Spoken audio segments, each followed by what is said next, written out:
Right, thank you very much, actually, and welcome to everyone. I just give you a brief overall picture about how this webinar came about. My name is Alfredo Cremerotti. I describe myself. I'm a male, white, middle-aged, with no hair. I know it doesn't sound great, actually, as a description, but here we go. That's what you get. I live in North Wales. I direct an art institution called Mostyn, which is one of the UK art institutions, contemporary arts places, part of the +8 network. This network, the +8 network, is made of 48 institutions, modern and contemporary art museums and galleries, some with collections, some without collection, some with a venue, some without a venues, and they across the UK, from Cornwall to the Orkney Island up in Scotland. The network, Carrie, correct me if I'm wrong, I think it started about 10, 12, 13 years ago. Yeah, 2008. 2008, there we go. As a way to basically share know-how and share also the collection, actually, that originally was located in Tate only, but it grew up out of this collaborative sort of a way of sharing exhibition into a much more closer network that meet every few months for workshop and seminars and informal meetup. And it's a network that shares know-how, shares knowledge, shares actually the principle of what it means to stage contemporary and modern art exhibitions, how to use collection, how to use temporary exhibition for the benefit of all, for the benefit of our community. Each of the 48 organizations +8 is actually located in specific locations. Some of them are urban location and city settings, and some of them are along the coast, or some of them are in the middle of the countryside, and some of them are Ja, ich bin zwar in der Videokonferenz, muss aber selber nicht reden. And the IKT instead is a network which is worldwide, so it's not based in the UK. It's actually started in the 90s in Europe, in Germany specifically, and they connects contemporary art curators from all around the world. Some of them are actually institutional curators, so they work for an organization or an institution or a gallery. Some of them are independent. Some of them run different things and contemporary art festival rather than exhibitions or commissions or residencies. So it's kind of a wider sort of a network.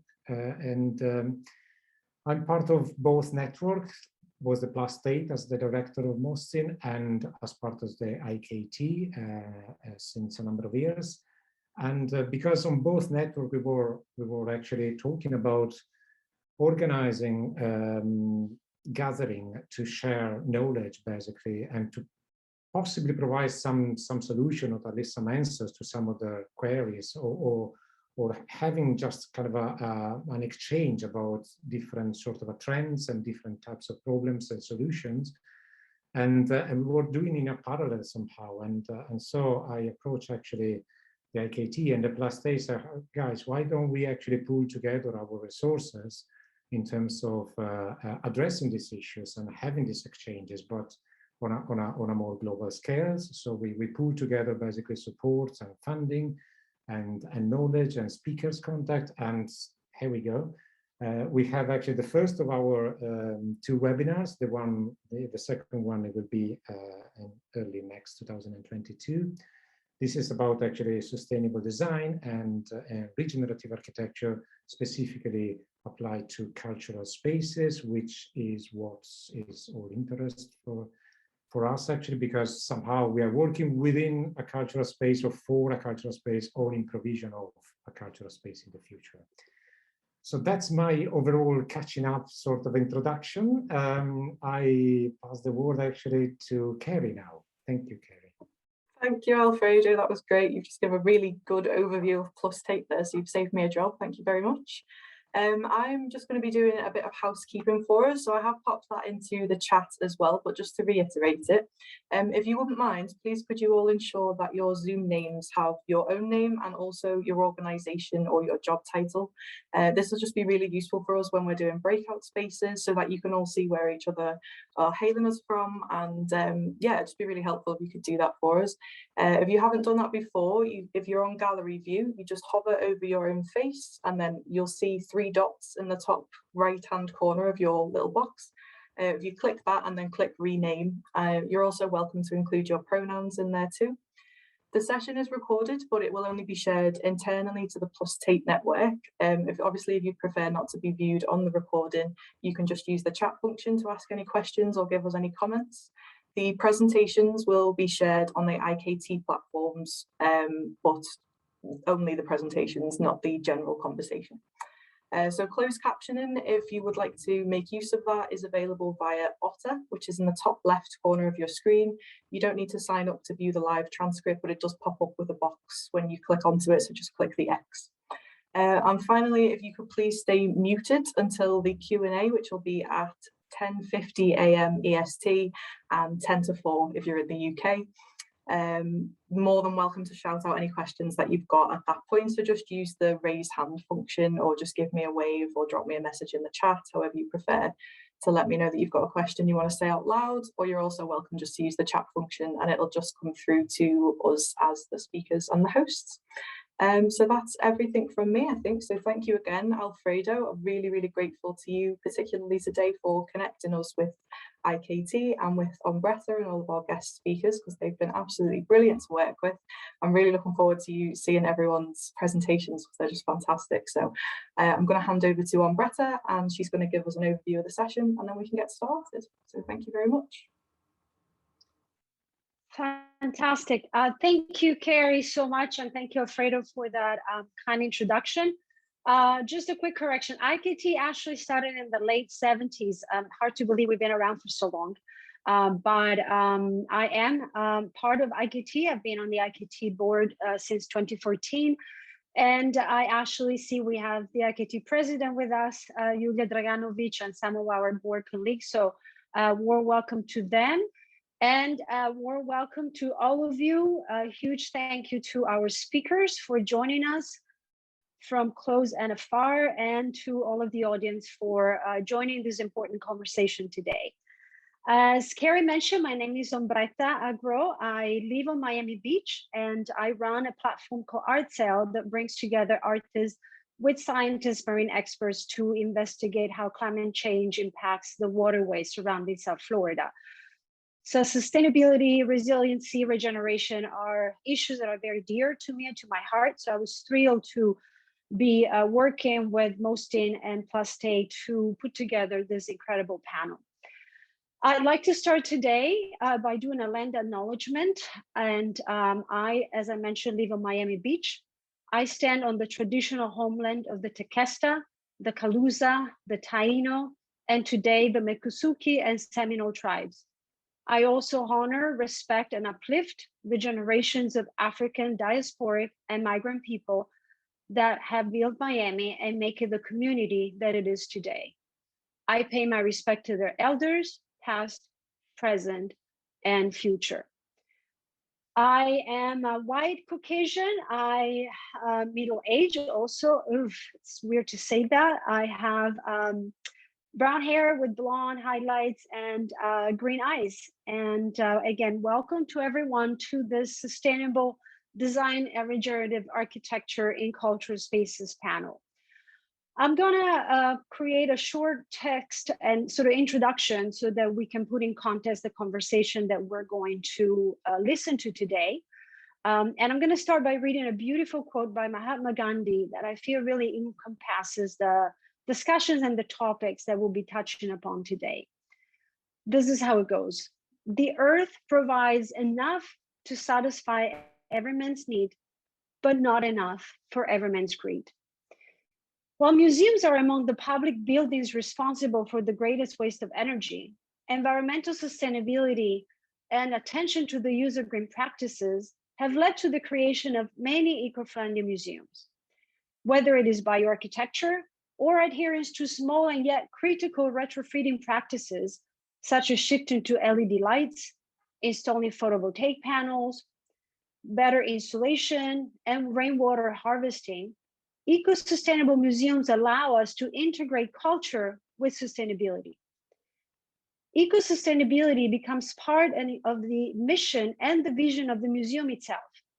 So in addition to safeguarding and protecting the environment, green museums also strive to spread awareness and promote culture of sustainability by all available means.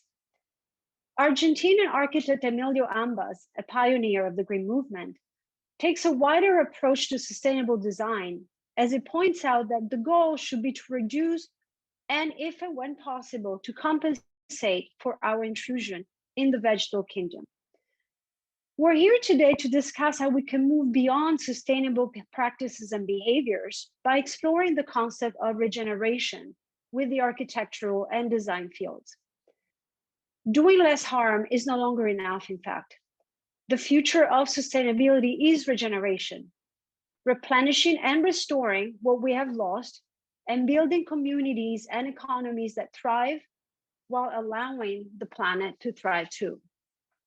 Daniel Crystal Wall, author of the book Design Regenerative Cultures, states, "We urgently need a Hippocratic oath for design, technology, and planning.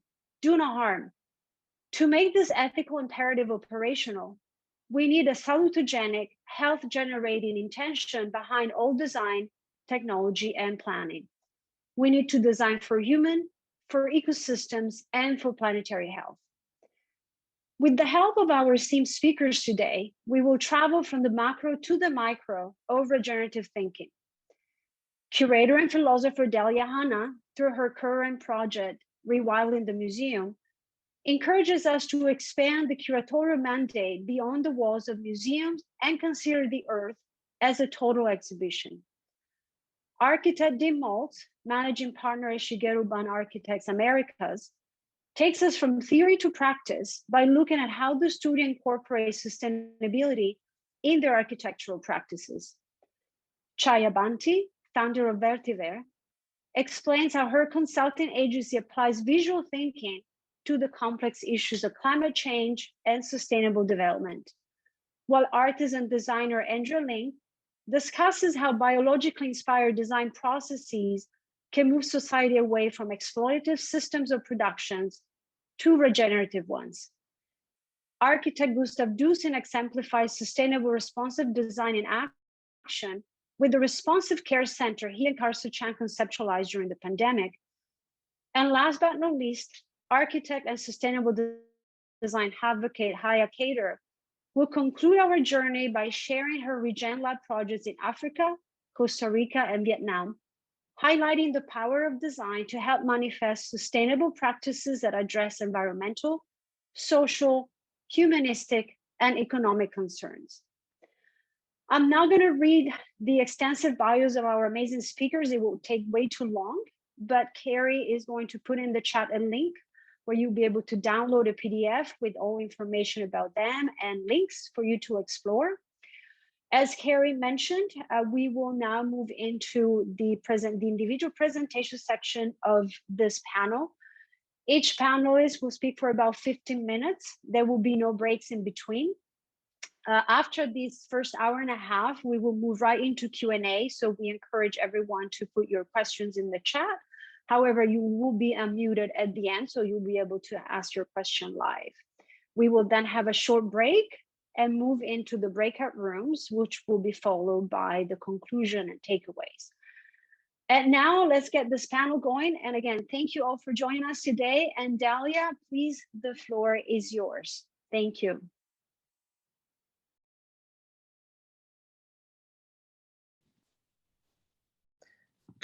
Hello, thank you. So first of all, just to say thank you, Amrata, for the lovely introduction, and to the whole organization for the invitation. Yes, as you said, my name is Delia Hannah. I'm a philosopher of art and science, and more recently a curator focused on issues of environmental crisis and the Anthropocene. I am from New York City. I'm a multi-ethnic Caucasian woman, brown hair, brown eyes. I'm also 9 months pregnant, which I don't think the viewing audience can see, but if I get a bit out of breath, forgive me for that. And I'd also, before I start, like to say thanks to Gustav Düsing for the connection to introducing me to Umbretta. And I think it's actually quite relevant to mention that I met Gustav in Antarctica as part of an art exhibition called the Antarctic Biennale, organized by the artist Alexander Ponomarev and the curator Nadim Saman. And it was quite a formative experience, I think, for everyone, and kind of indicative of a sense of where art can be, what a kind of aesthetic gaze can bring to thinking about a space from the quotidian, your backyard or your front door, to the remote and kind of sensitive, ecologically sensitive parts of the world, like the poles. So I want to talk today about a new project that I'm working on as a researcher at Aspen Museum of Art in Denmark and the Royal Danish Academy of Art. And it's called Rewilding the Museum. I'll just share my screen now and try to bring that presentation up. Let's see how the technology cooperates.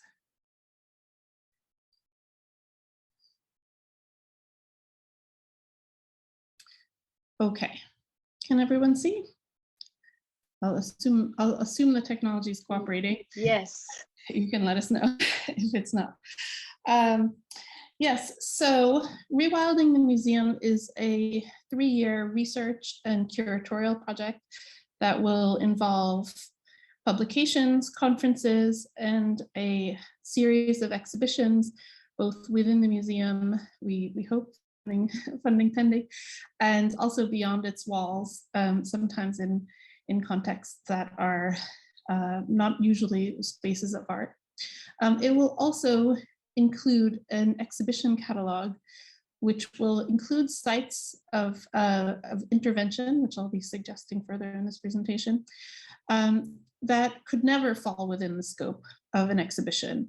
And as Umbretta said, thinking about the whole world as an exhibition involves thinking about the whole world as places in which our kind of critical aesthetic and kind of political gaze that the kind of forms of judgment that we tend to exercise within the museum might also be applied. As a suggestive image, we have here Marguerite Humeau's very recent exhibition, Levitation, which involved a meditation on weeds invading the museum space of the Galeries Lafayette. And it's exemplary of what I think is a very important current trend in contemporary art and biennales, exhibitions, of really taking on the contemporary crisis as something that is relevant to the thinking of what a museum should be, what an art institution can do. Representative of this very recently is the exhibition at the Sao Paulo Biennale of the Santa Luisa meteorite, which is one of as pictured here, it's a very large stone. It looks like it could be a volcanic rock, but actually it's an enormous meteorite. And it's significant because it was one of the few objects to survive the National Museum in Rio's devastating fire in September of 2018. And so the organizers of the Sao Paulo Biennale took this as an object of one of several objects of inspiration.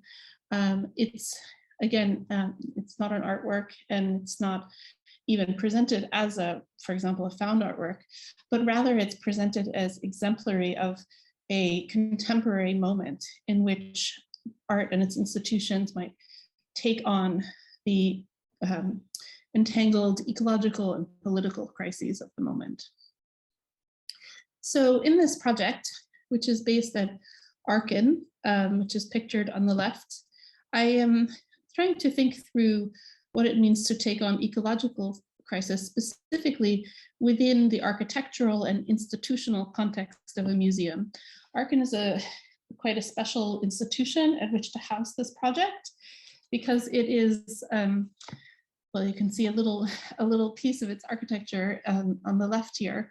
It's situated in a kind of an intertidal zone. It's surrounded by water and reeds and grasses, birds and bugs. It tends to be rather covered with spiders at this time of year. And the architecture of the museum, and the name, it means the ark in Danish.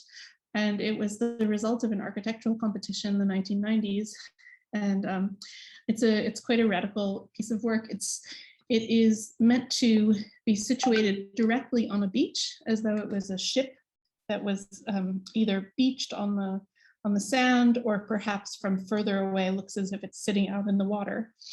And it has its internal gallery spaces and its external structure are sort of suggestive of a structure that might be floating in the water or could be situated on land. And it's the dialogue between land and water that's kind of the museum itself is taking on. However, because of practical concerns and ecological concerns, it was not possible to build Arken directly on the beach. It was located 200 meters inland. And just recently, in the last 5-6 years, they received permission to build the waterway that you see pictured in this image. So it is actually not situated in a natural waterway, but rather a kind of artificial moat that was built around the museum.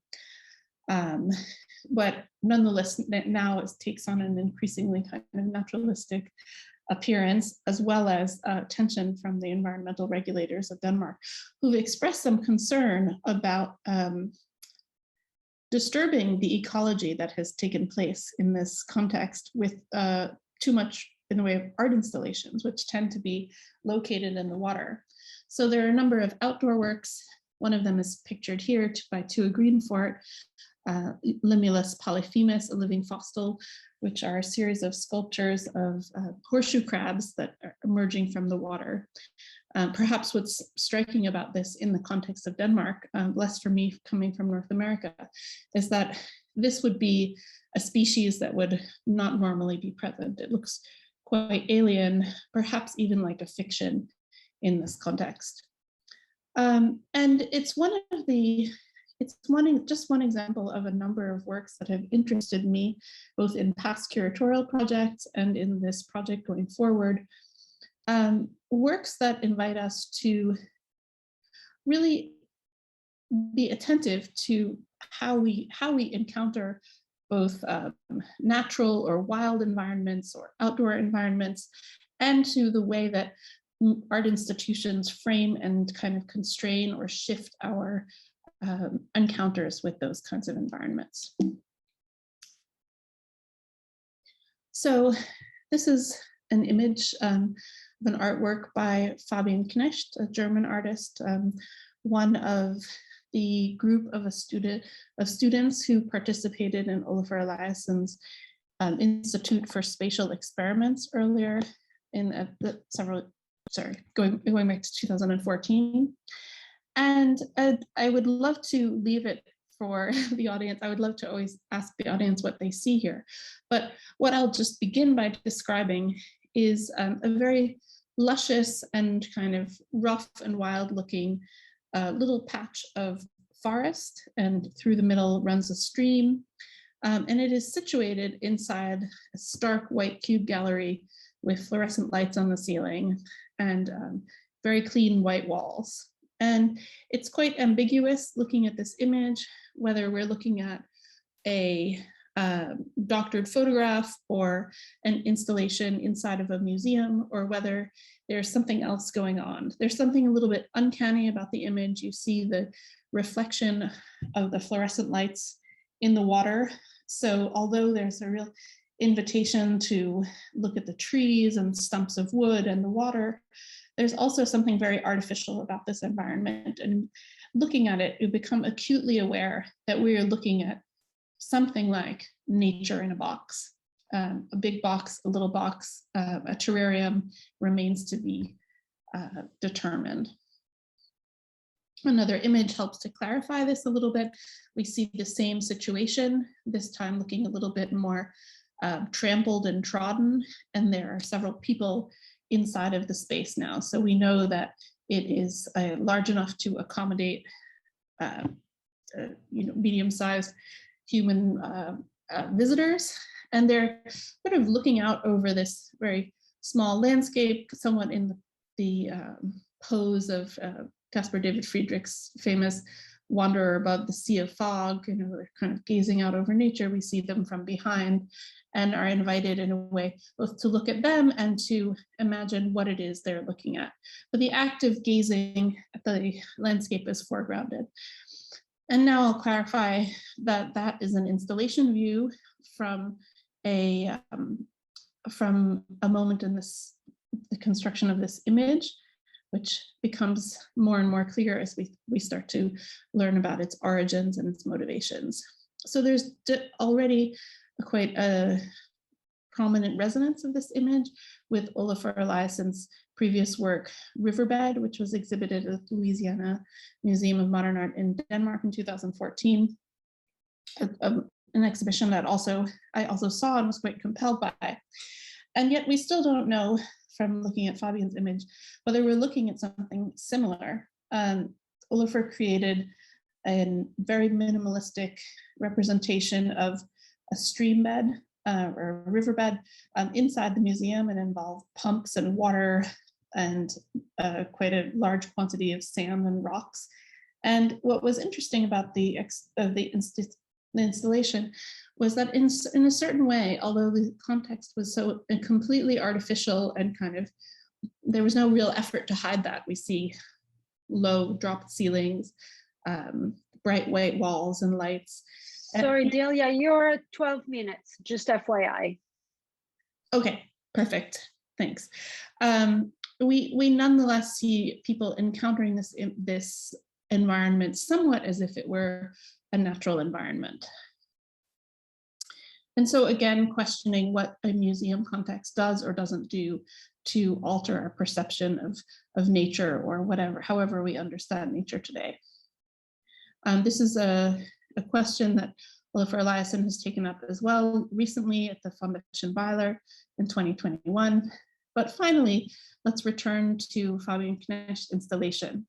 So this is an exhibition I in fact curated with Nadim Saman, who's leading a group of blindfolded visitors through this exhibition.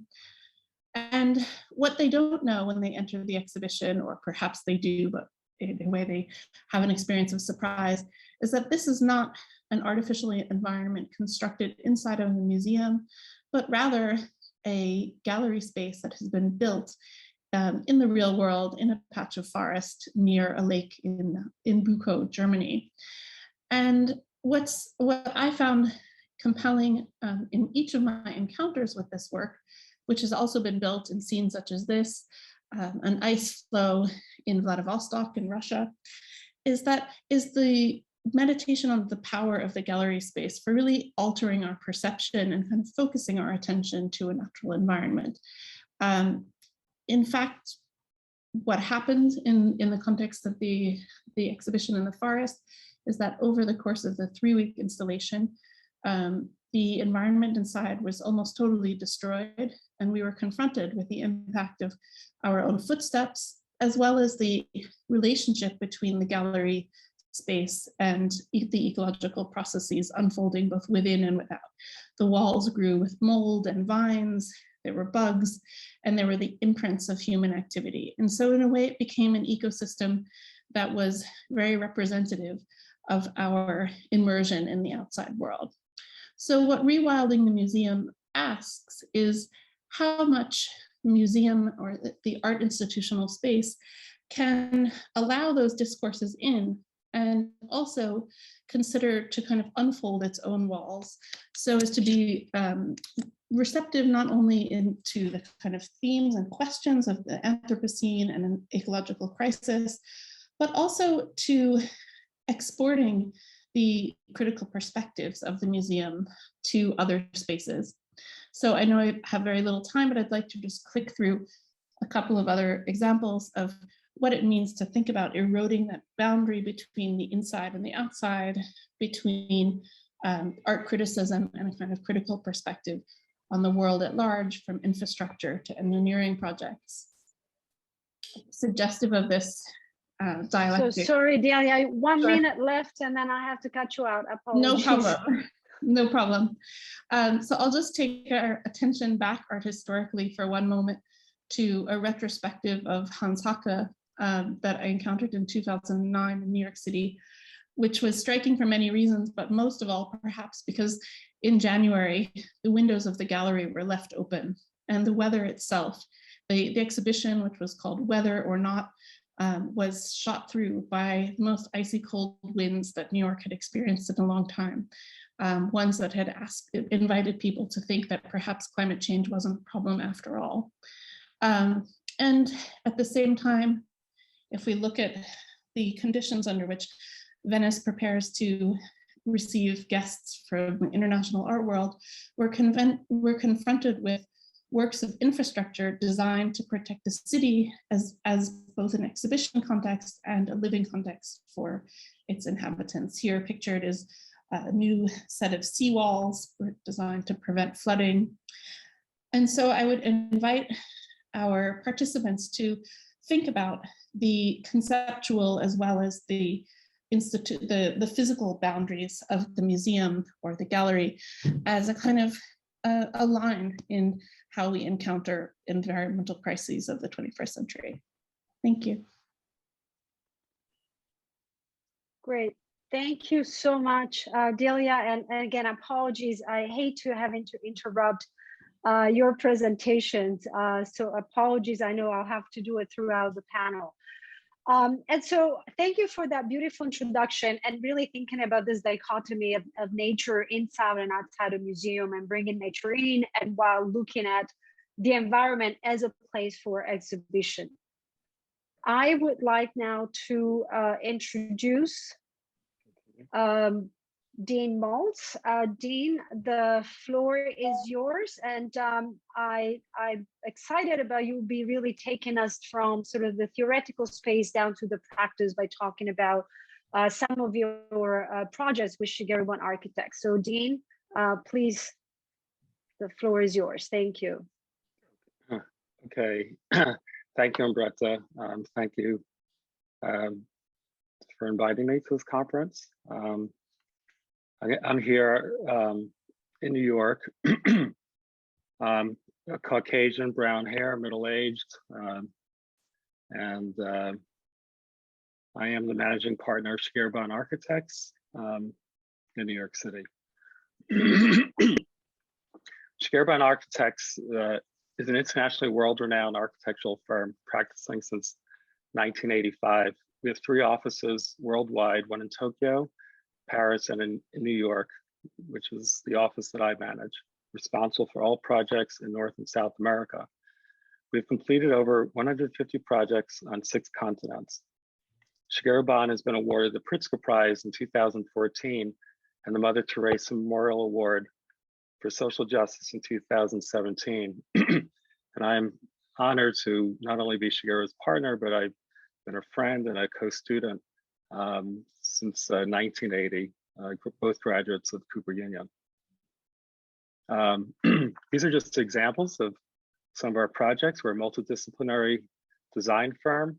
We cover many project types that include museums, performing arts projects, academic buildings, offices, commercial buildings, which include restaurants, residential buildings, condominiums, houses, hospitality and hotels, and humanitarian projects.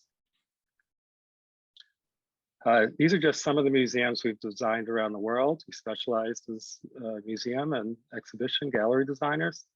Many of you may already recognize some of our projects. At the lower left is the Centre Pompidou Metz in France.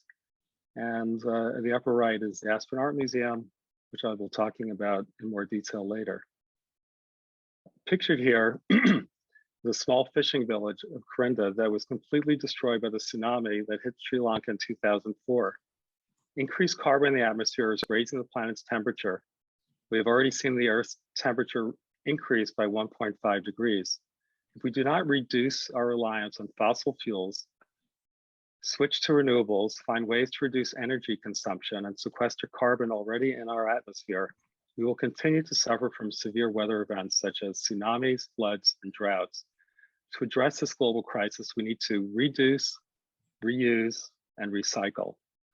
We at Shigeru Architects do our part to help people affected by natural disasters, have been doing so since 1995. And in 2005, we worked to rebuild this fishing village. To address this growing crisis, we need to rethink how to make buildings more sustainable. There are primarily two ways we can make buildings sustainable. One by active means, employing mechanical systems, and the other by passive means, employing daylighting and natural ventilation. Photovoltaic panels on a solar sail at La Seine Musicale in Paris demonstrates active means. It tracks the sun while moving around the concert hall made of mass timber. These images of the metal shutter house in New York demonstrate passive means with its rolling metal shutters and glass doors that enhance natural ventilation and daylighting. Natural ventilation daylighting reduce the need for carbon-sourced energy. Large bifold doors behind perforated metal shutters allow cool breezes and natural light to permeate throughout the space. One of our core principles at Shigeru Architecture is not to make any waste. There is a single Japanese word for it, motenai. Typically, exhibition buildings are constructed in concrete and steel and are short-lived and therefore wasteful. When Shigeru Architects was asked to design a Japan pavilion for the 2000 Expo in Hanover, we used paper tubes instead of concrete and steel for the building structure. Not wanting to make industrial waste, we designed the entire structure to be easily recycled. The origins of Shigeru's use in paper and architecture began in 1985. Shigeru used paper tubes to design the Alvar Aalto exhibit in Tokyo. Paper tubes create the ceiling of the exhibition, referencing back to Alvar Aalto's 1935 Yopori library ceiling, which you could see at the upper right-hand corner of the slide. And paper tubes were also used in the Nomadic Museum that was designed to travel around the world from New York to Santa Monica and then to Tokyo. Wanting to reduce waste, we designed the building with reusable shipping containers and recyclable paper tubes. As the building traveled from city to city, shipping containers were rented and the paper tubes were recycled. Throughout Shigeru's career, Shigeru has helped victims of natural disasters by using paper tubes in innovative ways. Shigeru Architects has completed over 35 humanitarian projects in 17 countries. In 1995, after an earthquake in Kobe, he built 30 paper log houses. In India and in the Philippines, Shigeru used paper tubes in conjunction with indigenous woven grass mats, bamboo, and wood. After the 2011 earthquake destroyed Christchurch Cathedral in New Zealand, Shigeru built a temporary cathedral while the original cathedral was being rebuilt. Shigeru built a 20-meter tall temporary cathedral with paper tubes. And even the cross was made of paper. You can see that in the lower left corner of the slide. At first, the priest protested, concerned that a paper cross would be sacrilegious. But eventually, the priest agreed to keep the paper tube cross after hearing that in Japanese, paper and God are the same word, which is the word kami. Over the past 36 years, Shigeru Architects has evolved from paper tube structures to structures using wood, plywood, and mass timber. Our interest in wood comes from our love of nature. Wood is a renewable material that helps reduce energy consumption and carbon emissions. Shigeru's love of nature is reflected in the Hanagi Forest apartment project, whereby Shigeru designed an apartment complex that didn't cut down a single tree. Each of the 11 duplex apartments are built around tree-filled courtyards. The respect for nature and use of indigenous materials in Japan is so pervasive that there's a single word for it, kimon. Building accounts for approximately 40% of all global carbon emissions. Of the 40%, the building's operations, which is the energy used to heat, cool, and light these buildings, account for 28% of the carbon emissions. The remaining 12% goes into making of the building. And this chart indicates that by using wood instead of concrete and steel, wood reduces carbon emissions by 1/2 to 1/3, making wood the better choice. In addition, trees remove carbon from the atmosphere. Trees sequester carbon and they store it in their tree trunk. As trees grow, carbon makes up its cellular structure, making it a natural structural material. Wood is cut into what we commonly know as dimensional lumber, like 2x2s, 2x4s, 2x6s, and the aggregation of these boards, which you can see on the right-hand side, is mass timber.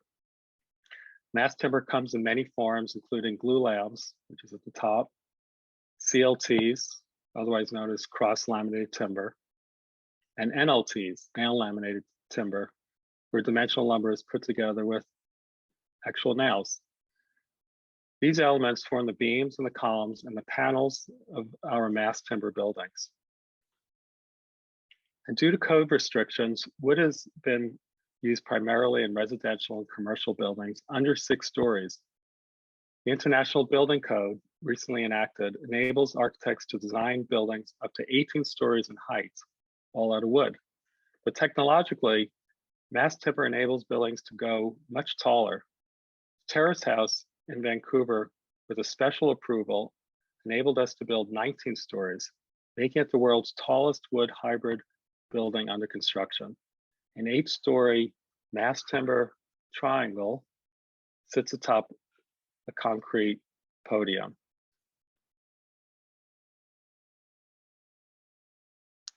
A misconception of wood structures is that they are unsafe because wood burns. In reality, even steel and concrete buildings burn. As wood burns, it creates a protective layer, a char layer of 5 centimeters, added to the wood provides 1 hour of fire protection. Wood structures are beautiful and reduce the costs of applying a fire protective layer, such as spray-on fireproofing or gypsum wallboard. At the GC Osaka building, we use plywood to act as both a finish layer and fireproofing. We demonstrated the fire performance of the plywood in a laboratory test. An additional benefit of wood is that it lends itself to prefabrication. And prefabrication reduces construction time of the site, allowing for shorter construction schedules. In the furniture house, plywood cabinets act as the walls, the storage, bookcase, and the structure. They were manufactured and brought to the site and erected in 2 days. The prefabrication promotes a safer work environment because people can work in a controlled environment in a factory. Prefabrication also promotes greater diversity and inclusivity in the workplace. Not only growing and using trees is good for the environment, but living with wood makes us feel good. And this is known as biophilia. Studies have proven that wood in nature and the environment promotes health, well-being, reduces stress, and improves cognitive function. In the Shishi-Iwa Hotel and Retreat, the structure, the walls, and the floors are all made of wood, and it contributes to the well-being of all the occupants. In addition to the health benefits of wood, building with wood is economical. As compared to concrete and steel, wood allows us easily to build most any shape. At the Swatch Omega campus in Switzerland, we built an exuberant headquarters with a serpentine structure comprising nearly of 8,000 unique timber pieces. At 16,000 square meters, all 3 buildings combined make the complex one of the world's largest mass timber projects ever to be built. Contrary to many people's beliefs, wood buildings do not destroy the forest, but in fact, building in wood promotes greater forest management, greater health for our forest, and greater growth of our forest. And in just Dean, 10 hours. sorry, you're at 30 minutes, just FYI. Okay, thanks. All the wood of the Swatch-Omega campus can be completely regrown in the Swiss forest. That is 4,600 cubic meters of wood, equivalent to the volume that could fill 68 shipping containers. Now I'd like to explain to you how we incorporated sustainable principles into the Aspen Art Museum. Designed to contextualize with the surrounding neighborhood, the simple form of the Aspen Art Museum echoes the adjacent buildings. A woven wood lattice makes up the facade, fits into the nearby wood and brick buildings. The building was designed to harmonize with the natural environment. Shigeru felt that the most beautiful art in Aspen is the surrounding mountain and trees. And like Frank Lloyd Wright's Guggenheim Museum in New York City, the Aspen Art Museum was designed to be experienced from the top down. First one ascends a grand staircase and arrives at the rooftop plaza. From the rooftop plaza with the multi-purpose event space and cafe, one descends an internal stair that runs adjacent to the grand staircase. The building contains multiple sustainable features, a mass timber roof frame, a biophilia inspired woven wood facade. And here at the building's main entry, if you look closely at the facade, you can see that the pattern subtly changes from the dense weave at the bottom right to a more open weave at the top left. Curtain walls and skylights promote natural daylighting. Skylights occur on the roof and on the rooftop plaza, illuminating the galleries below. Powerful sliding glass doors promote flexibility and natural ventilation. Photovoltaic panels next to the roof skylights provide carbon-free energy for the Aspen Art Museum. Now this concludes my presentation, and thank you for the opportunity to share the work of Shigeru Architects. As we strive to make the world a better place, wood is a key component to achieving our goal. The future of our planet is in our hands, so let's continue to work together. Let's roll up our sleeves and reduce carbon emissions in all of our work. Thank you. Thank you so much, Dean, for that beautiful, touching, and enlightening presentation. I am just so enthralled by how the studio is really able to merge culture, Shigeru's love of nature, and the concern for the present and the future of humanity in your practices.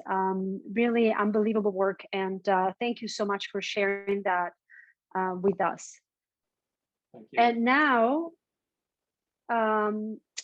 now we are moving to India. I'm so excited to have Jaya Banti with us. Jaya and I go a long ways back, and I was really fascinated to understand how you really bring visual thinking to explain and really bring to awareness to the larger masses, as well as to policymakers issues so complex such as the climate crisis and sustainable development. So I'm so looking forward to understanding more about what you do and how you do it, and the real impact on the communities that you're working with. So Jaya, take it away. Thank you.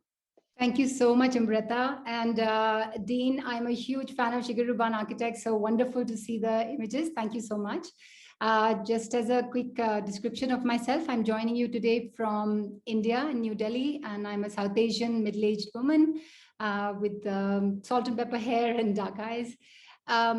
So I'll just quickly begin with my personal journey, and then I'll walk you through some of the work that I've done. And my career began in New York, where I spent about 15 years, starting out as a graphic designer, moving into exhibition design, curating some exhibitions as well, and then kind of heading a branding agency for luxury brands, kind of a wide-ranging career before I I switched over to sustainability, moved to San Francisco to work with Janine Benyus and Paul Hawken on third-generation solar PV.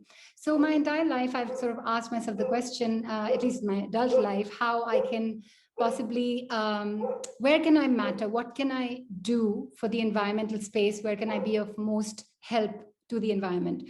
So taking away all my experience, taking all of the synthesis of what I learned in New York and San Francisco, I moved to India. The original plan being that I would work in renewable energy, because I felt that that was going to be a very important area for emissions reduction. But as I started working in India, I realized this emissions reduction is only a very tiny bit of the much larger story. And if we focus only on that narrative, we miss out on incredible amounts of wealth that we lose out, if we don't. So I have an MBA in sustainability, so there's always this quantification and valuing what it is that you're saving. But I also realized that you can't always put a price on what you're saving, and that your entire lens has to be extremely broad to be able to sort of really make the real difference somewhere. So with that, I opened Vetiver, and I'm going to just take you through a presentation of some of our work, just to contextualize the work that I'm presenting, which is quite different from some of my colleagues here. I work on behavior change using design thinking and the visual thinking space as my tool and my medium. And my key audience really is communities on the ground and policymakers. And why that is because where I feel this difference is in changing the actual systems design and actually figuring out whether we can influence small points in a system, like Donella Meadows said, your leverage points. So if we are working at those leverage points like trim tabs, how can we actually pivot little systems, social systems or policy systems, etc., to create the change that we want to create and actually expand the conversation from emissions to resource conservation, etc. I apologize for the dog that's barking on my street. If you can hear it, I apologize for that. So here, just a quick introduction again to myself. Here are, I'm an advisor on a couple of these books that have just come out, and Regeneration is a wonderful book that has just come out. Paul Hawken has written it. I would really request everyone to read this book because it offers an incredible perspective of how we need to switch our lens to regenerative thinking. And I think my colleague Jaya later on will talk about this as well. We've also just launched a study that we did for the UK government on nature-based solutions. So when you think about holistic design, we have to combine so many aspects of, food security and water security. When we talk about, like, since we are all leading up to COP26 now and negotiations at the international level of climate mitigation, change emissions mitigation are happening, we have to keep in mind that the conversation really affects the massive number of communities that are all around the world that must cope with climate change, and they don't have the resources to cope with climate change. So we need, when we look, I've lived in New York in a certain lifestyle in which we, the galleries and the museums and everything was part of my life. And I feel that there is a certain insularity that sets in, and one forgets the actual people on the ground who are being affected, from the massive crises that are coming. If we are all experiencing, within Miami or New York or anywhere else, small bits of inconvenience, you can only imagine what it's doing to the climate, to communities all around. So in India, which is considered one of the large one of the most vulnerable countries to climate change because of how many people are relying on various different natural resources, it becomes much more important. This is just a glimpse of some of the exhibitions that I worked on back in India as well as in New York. I've designed some exhibitions, just giving you a backdrop. So here it is. I named my company Vetiver, and Vetiver is actually a grass that comes out of India. And I really encourage any of the artists that are here with us today and curators to really to see if there could be an installation of the grasses from all around the world in some ways as an art project, because the vetiver root, vetiver is an endemic grass from India, and it actually is very deep reaching roots that prevent soil erosion, that have a beautiful fragrance in the base of the root, that have an incredible ecosystem healing quality. And if you would come to India and you talk to a lot of people, I mean, I'm not going to say majority, but quite a lot of people don't know that Khas is the grass in India, is actually from India, and it has these incredible uses in the natural ecosystem. So we are losing our natural ecosystem, and once we lose that natural ecosystem, we lose, the way we interact with each other. We lose our entire relationship to the environment. So in the context of regenerative design, it becomes extremely important. This is the model that we adopt at Vetiver. We learn on what needs to be done. We learn with very heavy research. We design design, we do most of our design is communications-based design. Some of it is installation-based as well. And we work towards behavior change. When we work in India, you have to design for diversity. You have to design for cultural diversity, ecological diversity, and linguistic diversity. You can't just have a single design approach for anything. It's highly nuanced. Even within a single state in India, there's multiple languages and cultures, etc., which is wonderful. India is an incredible country that has done an amazing job in preserving its cultural heritage. But with the amount of change and this kind of like climate change impacts that are happening, it is much more important for us as designers, as people who are able to communicate with communities as well, policymakers, to make sure that we keep this lens in perspective. So when I think of design, and when we at Vetiver think of design, we think about designing, for changing mindsets. We design narratives. We design the engagement that happens with people. What is the behavior we're working towards? What are the systems we want to design? What are the tools we need? Can we design governance? We need policy to really work closely with communities.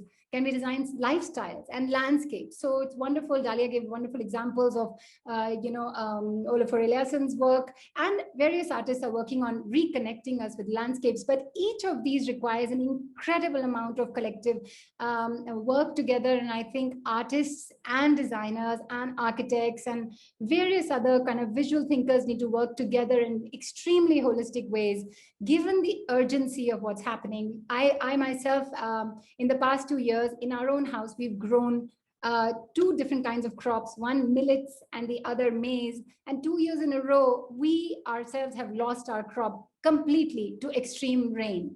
Now, extreme weather has become a very important part of what extreme rainfall has actually become a very important part. And we all saw this year in Europe, etc. Now, when we talk about food security, agricultural systems, what can we do? Can we transfer them, to different kind of crops? Can we actually change their entire agri-systems? But we also need policy to work alongside, and we need private sector to work alongside, because we need the resources. So I just want to kind of bring here to the audience here, the sense of urgency we all feel, and I think the fear that we all feel requires a cultural intervention to kind of have a balm.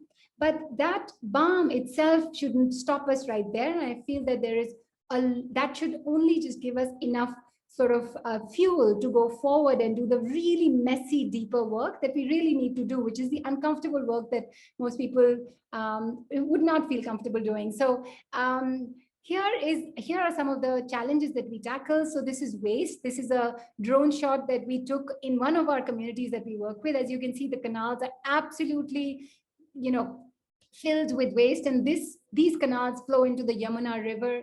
Once upon a time, there were huge amounts of scriptures written around it. So we've got the Yamuna completely polluting. We all know, what kind of impacts this stuff has. This is agriculture. This is a farmer I recently met in my last month on a trip, a landless farmer who's lost all his land because his crop didn't yield enough. There's livestock, and there's livestock in India. There's people who are not able to act as fodder. We are losing our indigenous knowledge. A lot of agriculture and ecosystems and forests, etc., thrive because of the indigenous knowledge, but we are losing it because we are losing people who hold on to this and who don't think that it's of value, because we've got chemical industries pushing for the uptake of fertilizers, etc. So there is a lot of negative pressures here, and we need to create resilience very quickly. And these are the large issues we tackle. On forest and biodiversity, this is a photograph I took about 2 months ago. This guy is cutting one of the only trees that I saw into a long sort of a highway. This is a beautiful native tree, a babool tree. He's feeding it to the goat down there. And I asked if his son knew what this tree is and what is the value of this fodder. The son didn't know anything. So, this is just an example of how not only are we losing our native species to real life livelihood needs, but we are also losing, this knowledge, the knowledge that we really need.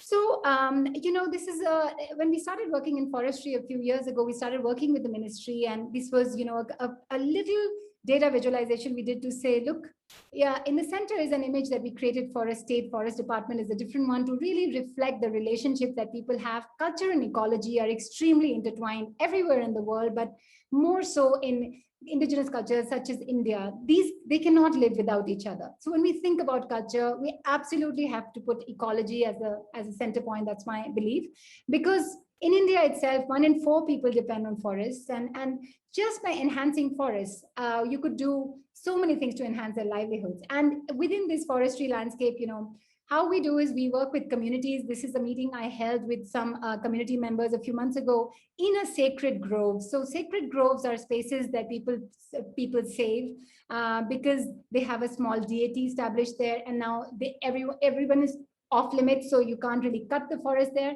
But you can't design for these communities unless you learn from them first. I've been at very different design schools in the US, very prominent ones as well, where, the learning is taught by, kids. You go there, you do your, basic learning assessment, and you come back and design a solution. But that's not how I feel it works. So you really have to spend time in the community on an iterative basis for a long time, establish relationships, and then they will let you know what the needs are. To my right are the 2 community members that we've been having some great successes with over the past few months, for the past few years in waste management, which I'll talk to you about later. This is just an example of the kind of visual narratives we build. It's mostly graphic design, but if you look at the nuance of it, there is a lot of gender equity we are working with. There is a lot of reference to bio inputs and biofertilizers and intercropping, the nuances of what good agriculture looks like. So all of us know that you can't let them imagine it, you can't let them aspire to something. They don't know what they're aspiring towards. When you go into a village and you look at completely degraded soils, you wonder what do you need with the farmer to make them feel as if something could change. And I'm not saying that a piece of art or a piece of graphic design will change it, but it provides a beginning of a conversation that we can have and establishes a trust, a visual trust between both parties to say, here, okay, you and I are imagining the same thing. Let's go down this process and let's do what actions are required. So this is the kind of work we do. Our teams go and work with farmers. We've done a very successful campaign in India called Forests Are Life for many years, in which we show the relationship between forests and people across different states, across different biodiversity. We also do, we do brand design, a recent work. If you look at this logo that we recently did, if you really observe it, it is about 10 different. Sorry, Jaya. Yes. Jaya, you are at 30 minutes, just FYI. Okay, I will. So we design participatory solutions. We have converted a lot of our communities to making compost by actually bringing to them design solutions that allow them to make compost at home. And we've installed biogas plants. We've done a lot of work in the communities. A lot of the design we do, we actually show it to the communities first, and only then do we actually scale it up. Lots of learning tools we would make pictorially. These are all examples of our Forests Are Life campaign. We do a lot of storytelling. We tell people what is the difference between just talking about forests versus ecosystem services versus the larger climate change conversation, because all of these are interconnected, but each of us talks about them in single strains, and we don't realize there's a lot of interconnectedness here. We do a lot of training and capacity building with communities to actually teach them on the ground what needs to be done to create resilience. There's a lot of film and animation work we do just to kind of communicate to them in language that they understand. Tons of work on climate change, tons of work with policymakers. This is just an example of some of the data visualization work we do. We do make apps, etc., for conservation as well, for forestry-based decision making. We do training tools. This is a tree map that we did in Delhi to teach kids about it. We support policy narratives. We recently completed India's NDC, Nationally Determined Goals, which is going to be a nationally determined contributions, NDC Goal 5, which is going to really determine the emissions targets that India takes.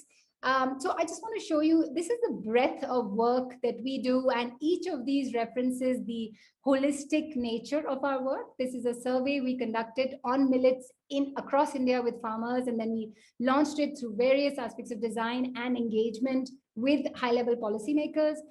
This is something I'm particularly proud of. In March last year, 2020, when everyone was still debating whether masks were good or not, the principal scientific advisor to the government of India approached us to see if we could create a mask guideline. And within a few days, India became the first country to launch a mask guideline before CDC, before the WHO. So I'm particularly proud of this work because it took us 4 days to turn around a pretty intense guideline. which followed with several different guidelines that we did for the government on mental health, on ventilation, etc. All of this work might seem, this is all graphic design, but these are all very, very solutions oriented, and we bring this deep level of understanding here for that. So this is, Buckminster Fuller, be a trim tab is our motto, and we really very much align ourselves with a systems design approach. So with that, I thank you so much for listening to me, and very happy to answer any questions that you might have. Wow, Jaya, so much information. I'm just so blown away by your ability to merge that power of research and that scientific thinking with the power of the visual narratives that you're able to develop, and so fast, obviously, thinking about what you did for the COVID-19 pandemic. So much to unwrap. I wish we had a whole day of conversation just to really think about all the projects that you've worked with and all the issues that you're tackling. But thank you so much for that teaser, and looking forward to the Q&A. I'm sure people will have more questions for you for that. And now we're going to move on to a different kind of imagery and different kind of research, equally fascinating. We're bringing in Andrea Ling, who is going to discuss her research and a specific project that I was very fascinated by called Decay by Design, Design by Decay. And Andrea, welcome, and thank you for joining us today. Hi, everyone. Yeah, thanks, Amrita. I am Andrea. I'm an architect and a biodesigner, and I work kind of at the intersection of design, fabrication technologies, and biology. I'm currently a PhD fellow at ETH Zurich in Switzerland, and I work on developing living material systems and biological fabrication processes for use in products and architecture. So I will share my screen. Here.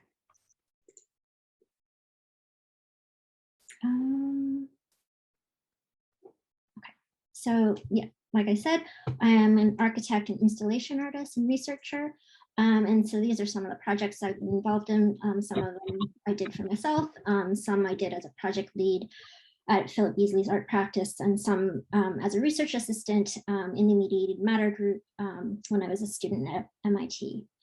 So I started doing a lot of work in responsive environments, which then led to me studying biologically responsive environments. So I'm going to talk today about the design, a project I did that was about the design of intentional decay and its relationship to the type of cultural, how we deal with cultural artifacts today. So this is work I did a few years ago, starting at the Media Lab, and then I continued it into artist residency at Ginkgo Bioworks, which is a synthetic biology company based in Boston. And so the theme of their residency that year was how to design a world without waste, and how might Ginkgo's biotechnologies play a role in that. And my response was to recognize that as an architect and a designer, all I do is design waste or what will become waste. And if that's the case, I need to be quite intentional about it, and perhaps design waste as nature does. So rather than seeing waste as the product of breakdown, where disposal is required, or even just recycling, could we then instead use waste as inputs or foundations for renewal? Because in natural systems, biological decay is used as a way of transforming and reorganizing material rather than destroying it for disposal. So it's a constructive process as much as it is destructive, and through it, nature is able to design systems that endure through constant renewal rather than lasting through a static permanence. So what I mean by this is, for example, these rock paintings in Western Australia, they've remained vivid they're about like 70,000 years old, and they're still quite bright. And that's because the original pigments, which were made out of plant and animal material, were colonized and then decomposed by a community of black fungus and red algae. And these organisms are symbiotic. And so because of their symbiotic requirements, they've kind of stayed within the confines of the original drawing for thousands of years. And so they've made this biopigmentation that renews itself and has lasted far longer than any man-made material system. So my project, designed by Decay, Decay by Design, is a series of artifacts that exhibit design decay. And the work is done in collaboration with ginkgo to use biological agents as ways of transforming material throughout an object's life cycle, with the idea that I'm not destroying it, but I'm trying to reorganize it into different forms.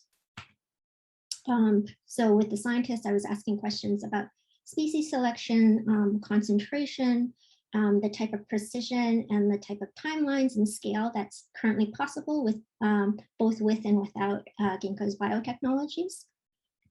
And then one of the big questions I had was like, could I spatially and temporally guide where and when decay occurs? And if so, could you then harness it as a fabrication technology? And given that you're using autonomous biological organisms as the decay agents, how does a designer accommodate agency and variation within her process, where the wild and the unexpected might result? So most of the things I made were made out of these biocomposites of chitosan, cellulose, and pectin. And so these are some of the most abundant biopolymers on the planet, and they're derived from shrimp shells, tree pulp waste, and fruit skins. And the project was broken up into 3 parts, so each with a different type of decay agent as the mechanism, so using enzymes, bacteria, or fungus. So the first agent was enzymes. And so I used enzymes derived from fungus and human saliva, and I integrated into these biocomposites with really crude spatial and temporal control. And so the idea is that the degradation that results is tunable by varying the amount of enzymes you use, so the concentration and the amount of time that you keep the active enzyme in the material, and as well as which enzyme you're using. And so these were some of the results. And so the things that I was using the enzymes on, the degraded lines, they were really poor resolution. And I did this in comparison to some laser cut pieces that I had done, so using industrial techniques that I was more used to. And it was because the enzymes tend to diffuse through my material. And some of the more compelling results were when I made these funny little tripod structures, where I used enzymes to subtract holes and perimeter material, and where the kind of imprecision of the result was not as detrimental.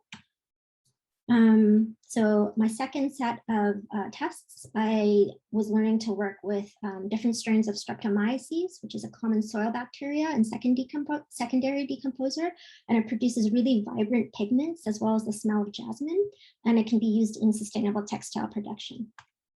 So I was trying to culture Streptomyces onto my different bioplastics, and in sterile conditions onto plain cellulose, it was quite successful, but it was really, really hard to get it to work onto the bioplastics. And I could only get it to work in like really controlled conditions at kind of the Petri dish scale.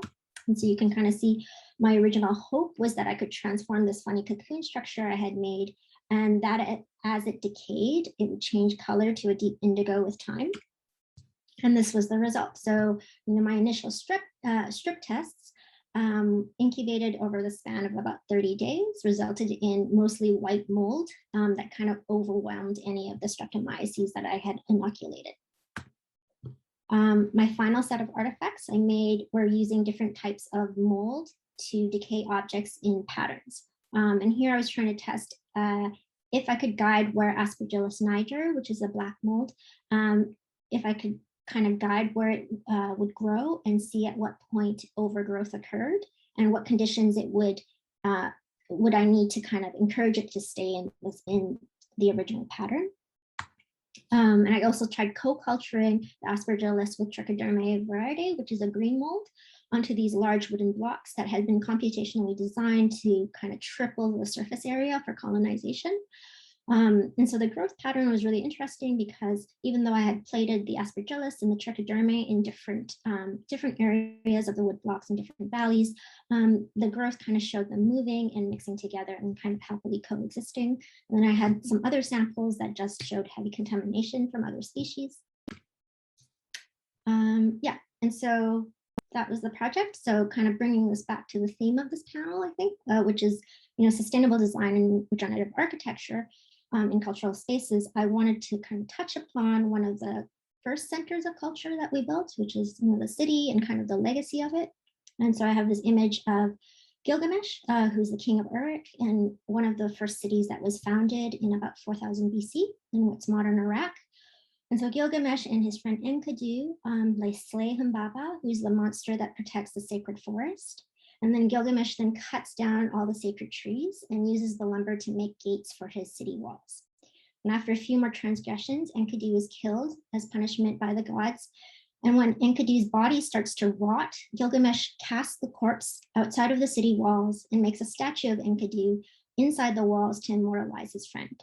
And Gilgamesh is considered the first hero of Western literature, in large part to the fact that he was a great builder. And so he builds these giant walls around Uruk, separating culture from outside uncontrollable nature, in the belief that he could build, if he could build, that he could build his way to immortality, into a permanent legacy if his statues are tall enough and his walls are big and strong enough. So 6,000 years later, we kind of know what some of the consequences of building like this are.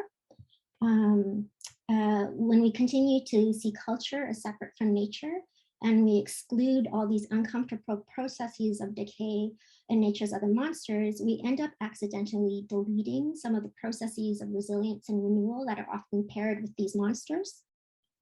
And then we're no longer sheltering culture separate from nature, but rather building it at the expense of nature. So my question in my research is like, what happens when we return some of these monsters? What would happen if we kind of made the separating line between culture and nature intentionally more porous? So one of the projects I'm working on now is a riff on this, and I don't want to show pictures of work in progress, but I will show this image from Federica Villa and Francesca Capitelli, who are researchers in Milan, and they study the effects of biofilms on marble monuments. So these marble monuments are things that are supposed to be the definition of architectural firmitas and durability and longevity, but they are slowly eroding because of these biofilms. And so what Francesca and Federica have found is that these films, which are communities of fungus, bacteria, and cyanobacteria, they don't only erode the monuments, that, it's not a given that they're doing this. Like sometimes they also work to protect the monuments from the effects of pollution and acid rain. And it really depends on the species that you find in the films and the kind of environmental conditions. So I'm working with them to make these digitally designed marble carvings that deliberately harness the powers of like these organisms. So to use them to slowly etch into the work or protect it depending on the kind of textures and forms that I make, as well as the light conditions that I provide. So yeah, and then back to this legacy of separation. I think most people who work in the space of biodesign realize there actually is no separation, that all of culture, which includes the cities that we build and the museums we make and the artifacts we make, exists within a larger natural ecosystem, and there is no outside when working with when we make these things. And so this project designed by Decay is an exploration on how to make cultural artifacts that are in transit. So the forms that I recognize are temporary, and they're a precursor to some other form, with the understanding that they exist inside of an ecosystem that can make use of it in a way that I can't. Yeah. And so that's kind of all I wanted to present. Yeah, and thank you very much for the opportunity to present. Fantastic. Thank you so much, Andrea. And you're not only on time, but you actually gave us a couple of spare minutes. It's just such a fascinating work that you do. And I'm really excited to see this red thread that has taken us, since Delia's presentation early on about this dichotomy of culture and nature, being separate or conceived as separate in Western culture, and how you all, through all the work that you do, whether it's through, your processes or Shigeru's building practices, are really trying to bring the two together. So fascinating, and I'm really looking forward to have an internal discussion, hopefully amongst you all speakers. And I just wanted to encourage again our audience to put your questions in the chat and be ready for a dynamic Q&A at the end of the presentations. So thank you, Andrea, so much again for joining us. And now I would like to invite architect and artist Gustav Düsing to take the floor. Gustav, welcome. Hi, everyone. Thanks, Umbretta, for hosting this.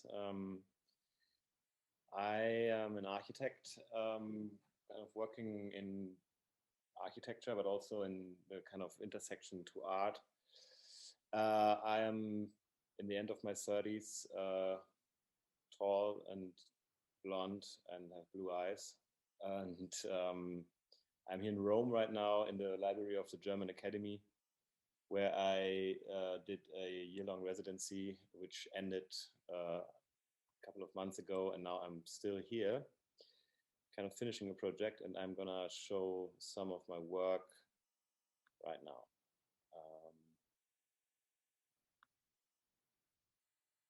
Just 1 second.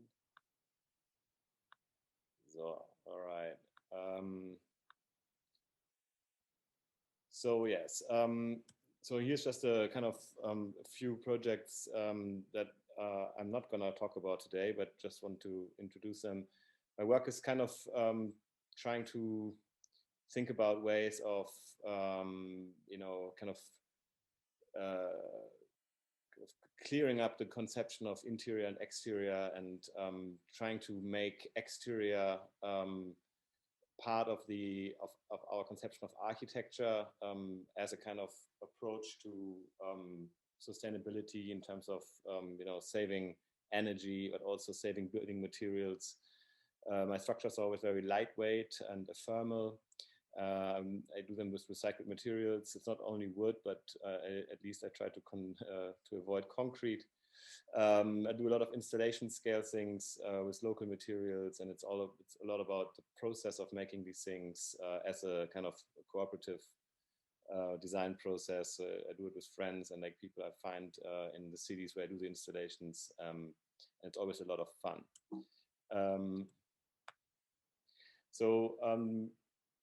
For this little lecture, I kind of put things together in a kind of order, and I asked questions to architecture. And my first question is if architecture can be like the climate, in terms of that, in my point of view, architecture is too often trying to kind of keep external parameters outside, and architecture is this like thick shell that separates us from the exterior. And I argue that this is also one reason for our kind of relationship to the climate. So in other words, like how much do I care about the climate when I'm sitting in an air-conditioned interior?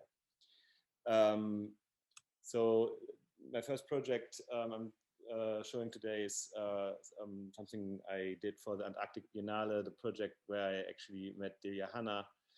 And so this project was a kind of crazy idea, and there were artists, architects, researchers, writers, philosophers, journalists, everyone on this Russian research vessel.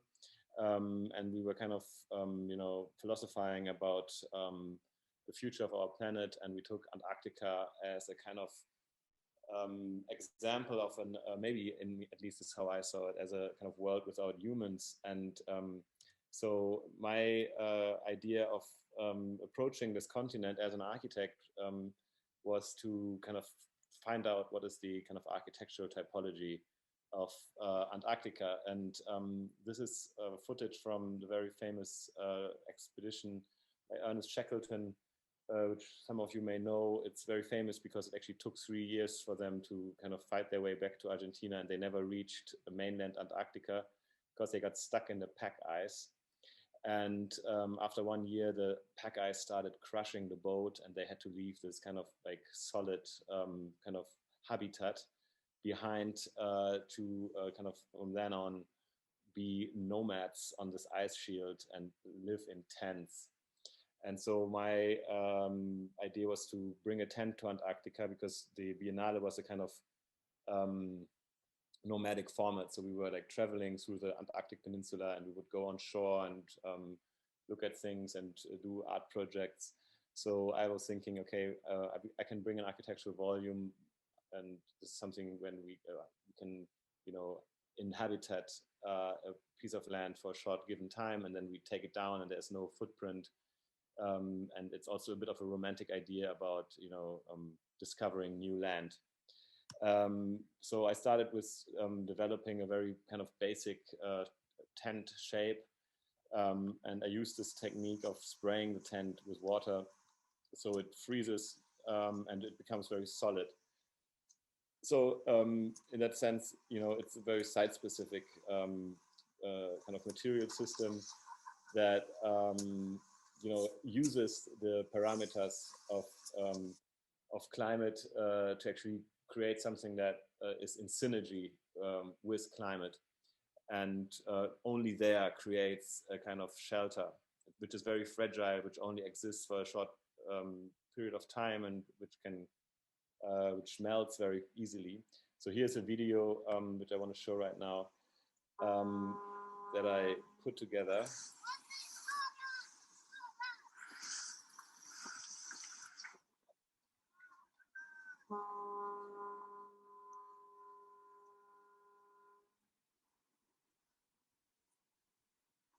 So we were basically traveling around in this ship.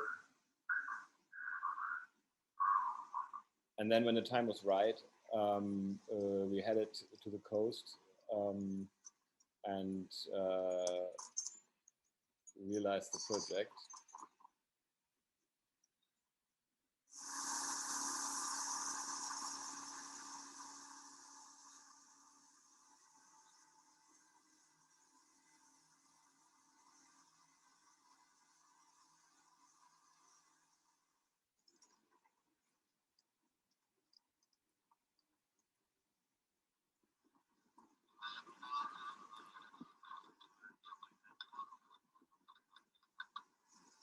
So the tent was set up in the AM session, and then in the PM session we started spraying it with water. So also the idea is that this kind of geometry kind of blends in with the natural kind of formations of icebergs and these glaciers and mountains, which kind of, you know, falls into shape by these natural pleats. And so there's a kind of spatial identity of Antarctica.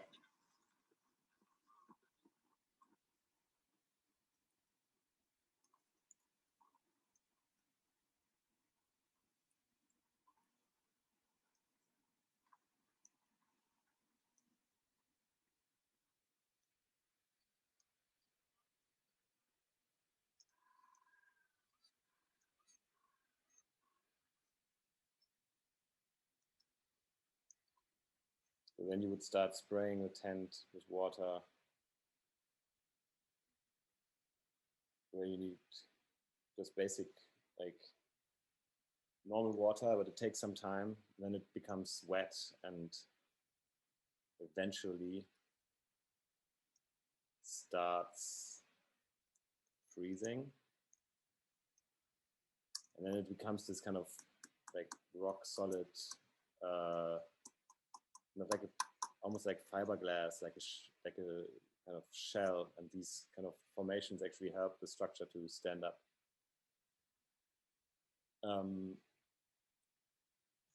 And when it's then kind of getting warmer again, it changes its kind of state, and you can basically kind of shake it off and take it down and bring it back onto the boat.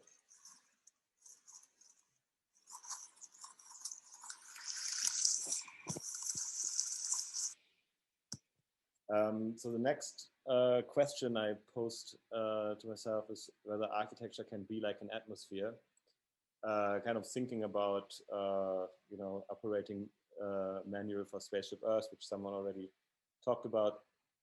Thinking of like the kind of planet Earth as an architectural shell that kind of, protects us from the deep space and, dangerous radiation and all these things. And I was wondering if we can use similar principles to create an architectural volume that not just only defines a space, but also creates a kind of local climate. So I started kind of using solar panels to feed a kind of rotational little electric motor that starts bringing this kind of large curtain into motion. So when the sun comes out, the kind of machine starts moving slowly in the beginning and then becomes faster and faster.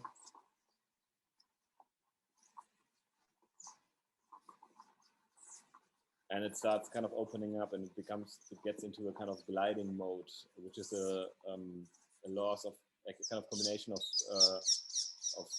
laws of physics. But this shape that emerges, these kind of secondary waves, is the same principle that creates the so-called Rossby Waves, which is these kind of planetary meanders that create weather phenomena. So it's because the same principle, the Earth rotates around an axis, and you have directional forces in the form of wind applied on it, and they kind of then get redirected into these kind of shapes. So the idea was to use the energy of the sun and the heat that was omnipresent here in Rome to create something that is, an architectural space that is on demand. It exists only when needed, and it changes the climate. So it's big enough to host a few people, and it becomes a kind of round shape. It's a kind of gathering space. And at night, when the sun is down, the curtain falls down, and it's a very tiny space. And actually, I had friends staying over here, and they just put a bed in there, and it was a kind of small tent for one person. So Gustav, we're coming up to 12 minutes. I know we want to show your responsive care video, so just FYI. So next question is, can architecture be like a virus? And so me and my friend Carsten Chen, we were interested in designing a new type of quarantine facility in response to the Corona pandemic, which is not a new thing, but there was nothing kind of compelling that we found is a very interesting kind of architectural exercise. And so we designed a kind of tent structure that will be explained in more detail in the following video. But it's a kind of real architectural project that we worked on with engineers, and I want to show it to you. In a short few weeks' time, the 2020 coronavirus pandemic has revealed architecture's inadequacy in responding to environmental and health crises. If humanity is entering an age of pandemics, quickly constructed field hospitals with rows of identical hospital beds will not be sufficient in addressing the increased amount of time we will need to spend in quarantine. The ecosystem, the natural world which includes coronaviruses, does not operate within fixed spatial and temporal frameworks. Viruses bloom, proliferate, and vanish unpredictably. Pandemics will become a regular feature of humanity's future. Before vaccines for new viruses can be developed, the most effective way to stop viral spread is by codifying social distancing guidelines. Virus outbreaks don't occur within fixed borders and timeframes, so neither should architecture's response. The global development of viral spread is hard to predict. An architectural response needs to be like a virus: adaptable, mobile, scalable, and resilient. The virus is not fixed in space and time, neither should the architecture designed to counter it. The pathogenic world increases the space and time between us. The Responsive Care Center is a distributed, scalable, transportable medical quarantine facility, deployable in multiple locations at the first sign of a novel virus. Depending on the nature of the disease at hand, the Responsive Care Center can be rearranged to accommodate various residential densities. The building consists of spatial layers. Movable antibacterial fabric hangs from the tent, separating interiors while allowing light to pass through. The architectural unit is essentially a system of tensile fabric atop an infrastructural plinth. Each resident is given their own private quarters, fitted with a built-in shower, toilet, and work area.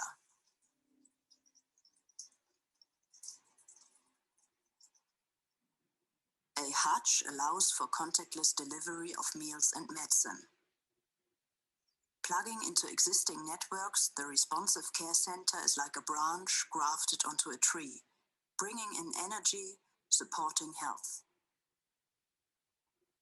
Rather than the logic of efficiency, the architecture of the Responsive Care Center follows the principles of salutogenic design, a method of design that is focused on health and well-being rather than disease. The 2-week quarantine period, a fortnight, introduces a new social category of space and time. A new conception of time will produce new cultural phenomena.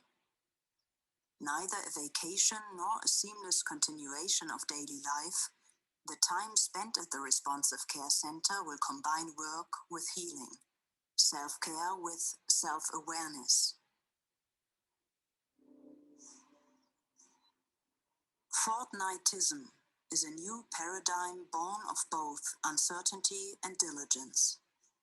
As a method, fortnightism dismantles human supremacy by insisting on humanity's precarity in the face of climate and ecological change.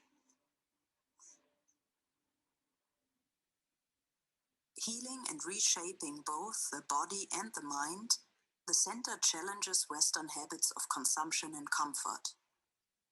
What temperatures can we accept without artificial heating and cooling? How should we define personal space?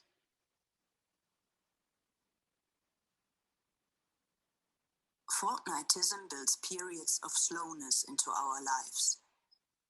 It is a revolution by deceleration. Tent fabric fitted with photovoltaic cells covers large expanses.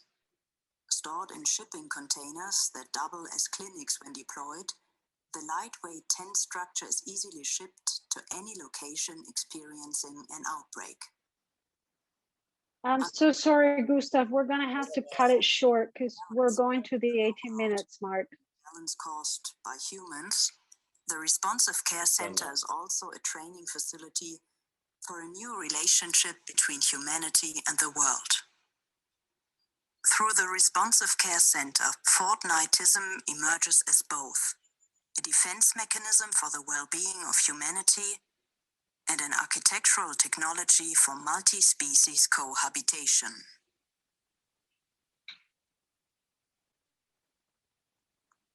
Excellent. Thank you. Thanks, Gustav. Apologies for that. It is such a fascinating video, and I actually have a couple of questions, but I'll wait until later. So thank you for sharing that. And I know we're running a couple minutes behind, so I'm just going to jump right into our last speaker, Jaya Kader.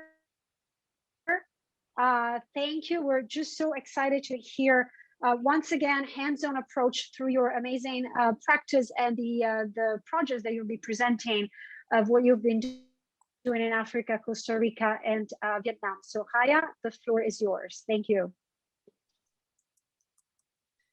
Well, first, I want to say that I'm extremely grateful to be sharing this panel with all these extraordinary thinkers and activists in the world. And I am grateful to Umbretta for bringing regenerative philosophy to the form of cultural spaces, art, and design. Mostly, I'm grateful to our audience for listening to this most relevant and urgent conversation.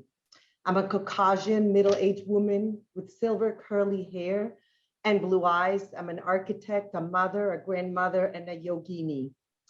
Shortly before the onset of the pandemic, Paolo Antonelli's 2019 22nd Triennial in Milano, Broken Nature, takes on human survival, called upon us to revisit our role as artists and designers.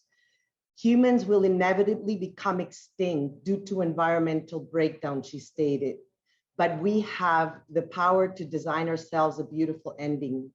For many of us privileged to be involved in design fields, it has been easy to remain behind the veil of beauty, even at times of gloom. Nonetheless, as we ponder upon the severe disconnect between our actions and the urgency of the crisis at hand, the concept of beauty expands beyond its physical dimension towards transcendence, inviting us to use culture, art, and design as catalysts for human evolution and transformation. This is the promise of regenerative design. I'm trying to share my screen here. Okay, sorry. All participants. Okay, I don't see my, can you see my screen? I'm sorry, Bretta. Yeah, I don't. Carrie is great. Haya Okay, there, I got it. Okay, perfect. We got it. This is the promise of regenerative design. It provides a framework for dreaming of the world we want to create and not feel bound by systems that no longer serve us. It offers a platform from which to heal ourselves and our planet, one person and one place at a time. Regeneration invites us to put aside the intellectual constructs of our culture and tap into experiential and intuitive knowledge, so that instead of sharing my understanding of regenerative design from a place of knowing, I will share a series of experiences that have led me to fully embrace this philosophy. A few years ago, I shared with the universe an intention to serve a constituency beyond the boundaries of privilege and find ways to bridge the large disconnect I encountered between the platform of high design and the needs of the world. As an architect and sustainability advocate, I was disillusioned with the generic practices available, as I felt they did not address the systemic flaws in our culture. The projects and the people that manifested have been my greatest teachers. They include, here on the screen, Spirited Bamboo, a competition for resilient housing, a school in Africa, a peace pavilion in Vietnam, and finally, a small glimpse of a transformational retreat center in my native Costa Rica, currently in the works. Along this journey, I have discovered armies of world servants dedicated to designing and building a better world. And they desperately need our help, because beauty can bring most needed hope, healing, dignity, and transformation, which knowledge and fact alone cannot inspire, even with the best of intentions. The first project I'm going to share is our Spirited Bamboo prototype, which emerged from extensive research and collaboration we did in 2018 in preparation for a competition challenge to help address the current world refugee crisis. Since 1990, natural disasters have affected an average of 217 million people every year. Hundreds of floods, storms, heat waves, and droughts have left about 606,000 people dead and 4.1 billion injured or homeless around the world since 1995. In order to tackle this crisis, Build Academy, an organization committed to using design as a tool to raise consciousness and effect change, partnered with the World Bank and the UN Habitat, among others, as sponsors for a Resilient Home Challenge. Our Spirited Bamboo was one of 9 winning entries of the worldwide competition with over 3,000 participants. The vision of the project highlights the power of design to help manifest sustainable solutions that address environmental, economic, social, and humanistic concerns. The proposed dwelling is fabricated in its majority out of bamboo, a low-cost, highly sustainable and renewable building material. Building community through the involvement from the onset of parcel layout and construction of the prototypes is one of the primary goals of the project. New inhabitants can be easily absorbed through ease of assemblage and sourcing of materials on site, specifically the Guadua bamboo grove in the rear of the structures. The project proposes agricultural yards for farming and on-site food sourcing. The homes provide flexible plans for growth, as the open porches can be converted into additional spaces as needed. Individualization of homes through colors and screens designs gives inhabitants a place to call home, grow their families, and feel inspired to build community and create self-sustaining futures. This project offered immense opportunities to experience firsthand the work of its sponsors, as it was presented in numerous world conferences, including the World Bank headquarters in DC, the World Reconstruction Conference in Geneva, the UN headquarters in New York, and the 68th United Nations Civil Society Conference in Salt Lake City, which focused on development goal number 11 to build inclusive and sustainable cities.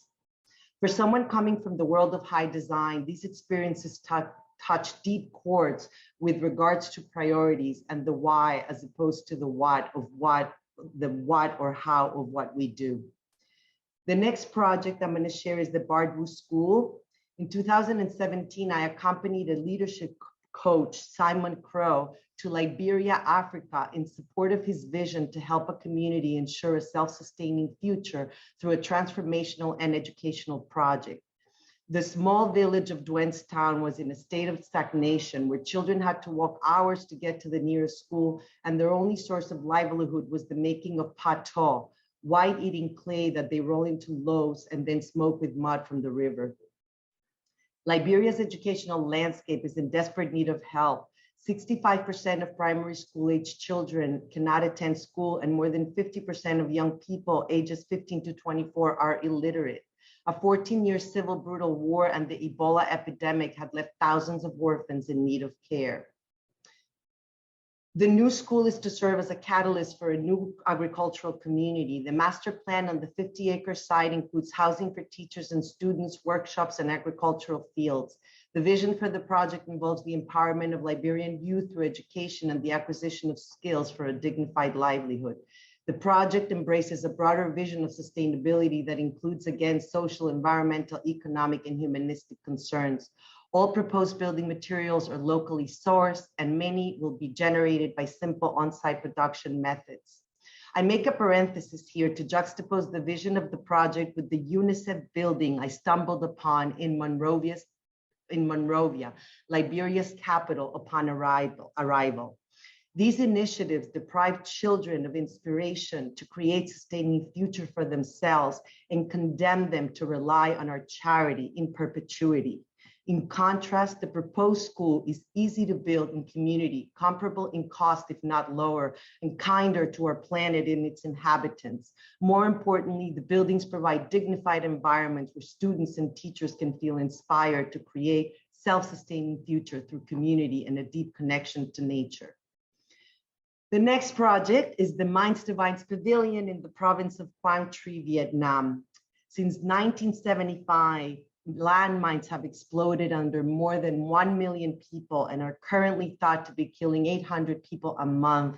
There seems to be little prospect of any end to the carnage. In 64 countries around the world, there are an estimated 110 million landmines still lodged in the ground. The cruelty and catastrophic results of landmines affect populations worldwide, contaminating their fields, their only sustaining resource, and devastating their health and livelihood. Designed in partnership with Roots of Peace, an NGO committed to the removal of mines worldwide for decades, the Minds to Vines Pavilion celebrates the sacred work of this organization and pays tribute to the victims of landmines in the area. The pavilion is inspired by nature, sacred geometry, and Vietnam's official flower, the lotus, regarded as a symbol of purity, enlightenment, self-generation, and rebirth.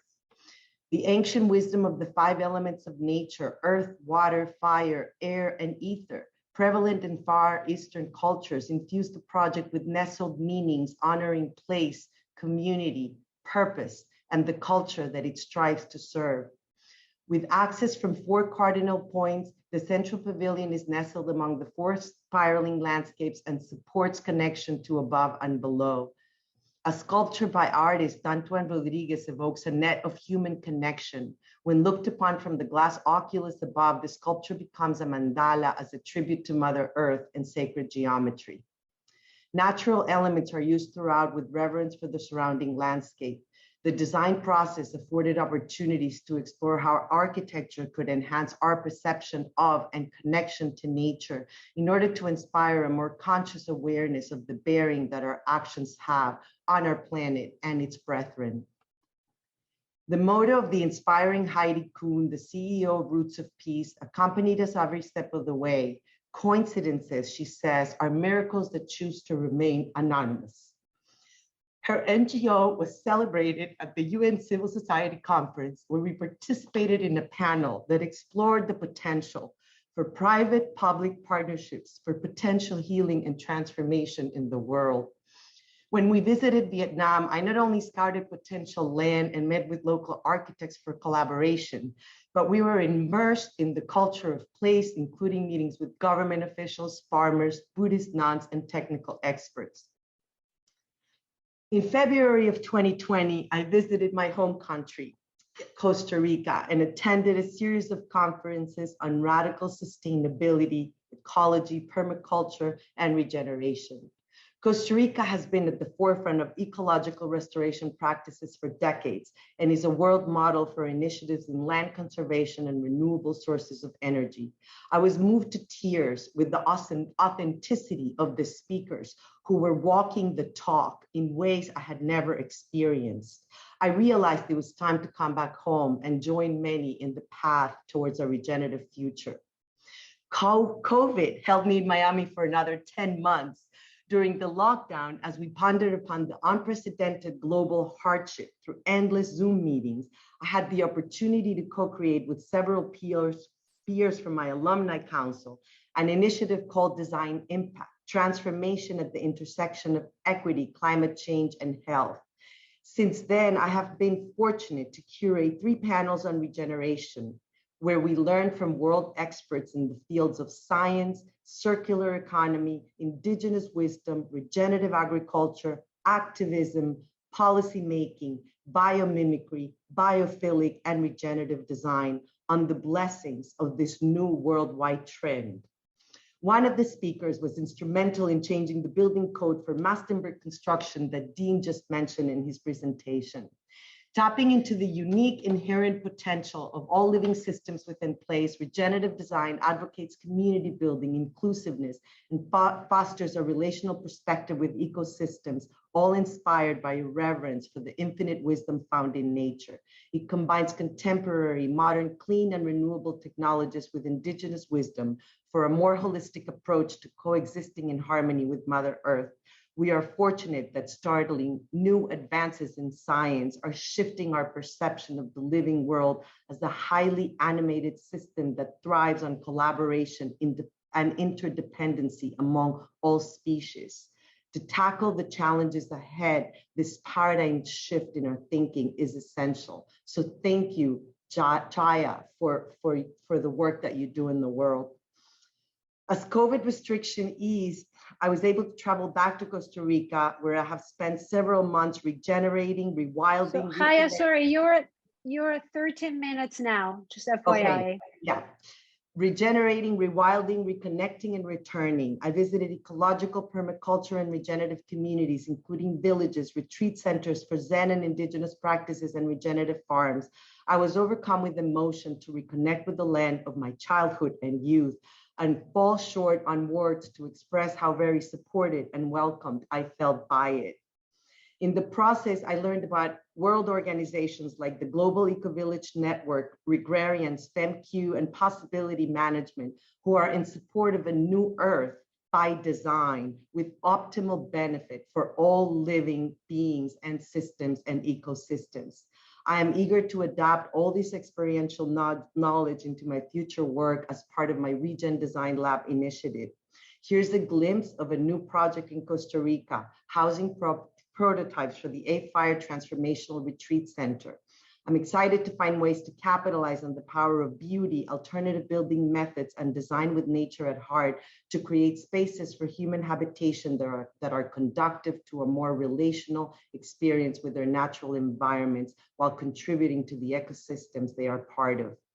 The mastermind behind the vision is Lindsay Sukornik, a transformational leadership expert, international speaker, master coach to global game changers, TEDx speaker, and author. She combines latest research on positive psychology, hypnotherapy, and leadership, integrating body, mind, and spirit with ancient wisdom traditions from yoga, Buddhism, and indigenous practices to create profoundly transformational experiences for world leaders who travel to Costa Rica for immersive experiences in nature. The center will be in Nosara, a small community in the province of Guanacaste along the North Pacific shore of Costa Rica that is known for nature, yoga, surfing, and active, healthy lifestyle. Nestled within one of 5 blue zones in the world where people live the longest, happiest, healthiest lives, the community is passionate about ecology and preservation. Here's our dream team already immersed in community building with indigenous craftsmen, visiting the land on horse and meeting the mayor who comes from a family of marimba builders. He indulges with a bomba, a Guanacaste tradition that involves recitation of poetry of gatherings. And speaking of poetry, I leave you with 3 quotes, and therefore in the hands of geniuses and poets who can best do justice to the significance of the matters at hand. Buckminster Fuller, who said, "You never change things by fighting the existing reality. To change something, build a new model that makes the existing model obsolete." Leonardo said that those who are inspired by a model other than nature labor in vain. And finally, Robin Wall Kimmerer, a scientist and member of the Watomi people, citizens, in her latest book, Wading Sweetgrass, which I strongly recommend to all, Indigenous Wisdom, Scientific Knowledge, and the Teachings of Plants, describes what inspires regeneration better than I ever could. To our people, the land was everything. Identity, the connection to our ancestors, the home of our non-human kinsfolk, our pharmacy, our library, the source of all that sustained us. Our lands were where our responsibility to the world was enacted, sacred ground. It belonged to itself. It was not a commodity. It was a gift. Thank you. Thank you, Jaya, so much. Again, I know this is so much to unpack, and I know it'll take me a few days probably to process all the amazing amount of knowledge and kindness and just inspiration that we gathered through all of you today. So we're going to go right into Q&A. Carrie, I know there are a couple of questions, and then we'll open up to live Q&A. So if anyone is interested, you can just raise your hands and you'll be able to ask the question yourself. So Carrie, go ahead. Yeah, I had 2 questions come through for Dean, if Dean is still available to answer any questions. There he is on my screen. Here. Great. So we had a question that I think you answered the first half of, which was, how do you protect the paper constructions from elements such as fire or damp? Okay, well, there are a number of ways. The first paper tube project I worked on was in 1999, which was exposed to the elements. So what we have done with the paper is we wrap the most outer layer with a very thin PVC, and then we use a waterproof material on that paper tube. That helps for preventing the moisture. The biggest concern is trying to keep the moisture out of the interior of the tube, and the end grain, everyone knows who's worked with wood, knows that the end grain absorbs the water, so we always try to prevent the ends from getting water. And there are there are materials that we could use that can also dampen fire, that is a liquid applied material. But typically, we try to design structures that are for their particular use. So if it's a temporary structure, such as a shelter. We'll build it out of paper. We'll waterproof it. But over time, it's not expected to last forever. So we would expose it. But in that same project that I mentioned, where we built 30 paper log houses in Kobe after their fire. We also built a paper church, and we surrounded it with glass partitions, sliding glass partitions. So that Any was. other questions? I'm sorry? I'm sorry, Dean, I dropped out, so I wasn't sure if you were done with your question. My internet just left me, so I just joined back. Please go ahead. Yeah, I was talking about paper tubes and what we do to fire retard them, as well as mitigate any water within the tubes. But I was just mentioning, we also cover them with a glass structure. So this paper church that was built in 1995 is still around because it's been protected, which basically means that even a material that is fragile as paper, that if can do strong work and can create a building such as the church, the Christ Church, which is also protected, and any building which is really loved by people really could last indefinitely. Thank you, Dean. We did have one more for you as well, which was, how did the construction of the Aspen Museum prevent too much lux or LUX inside the museum? Well, the interesting thing about the Aspen Art Museum is that we built we built like a building within a building. So the exterior of the building are a woven screen, and then behind that woven screen we have curtain walls and corridors, and then within those corridors we have the galleries, and so all the galleries are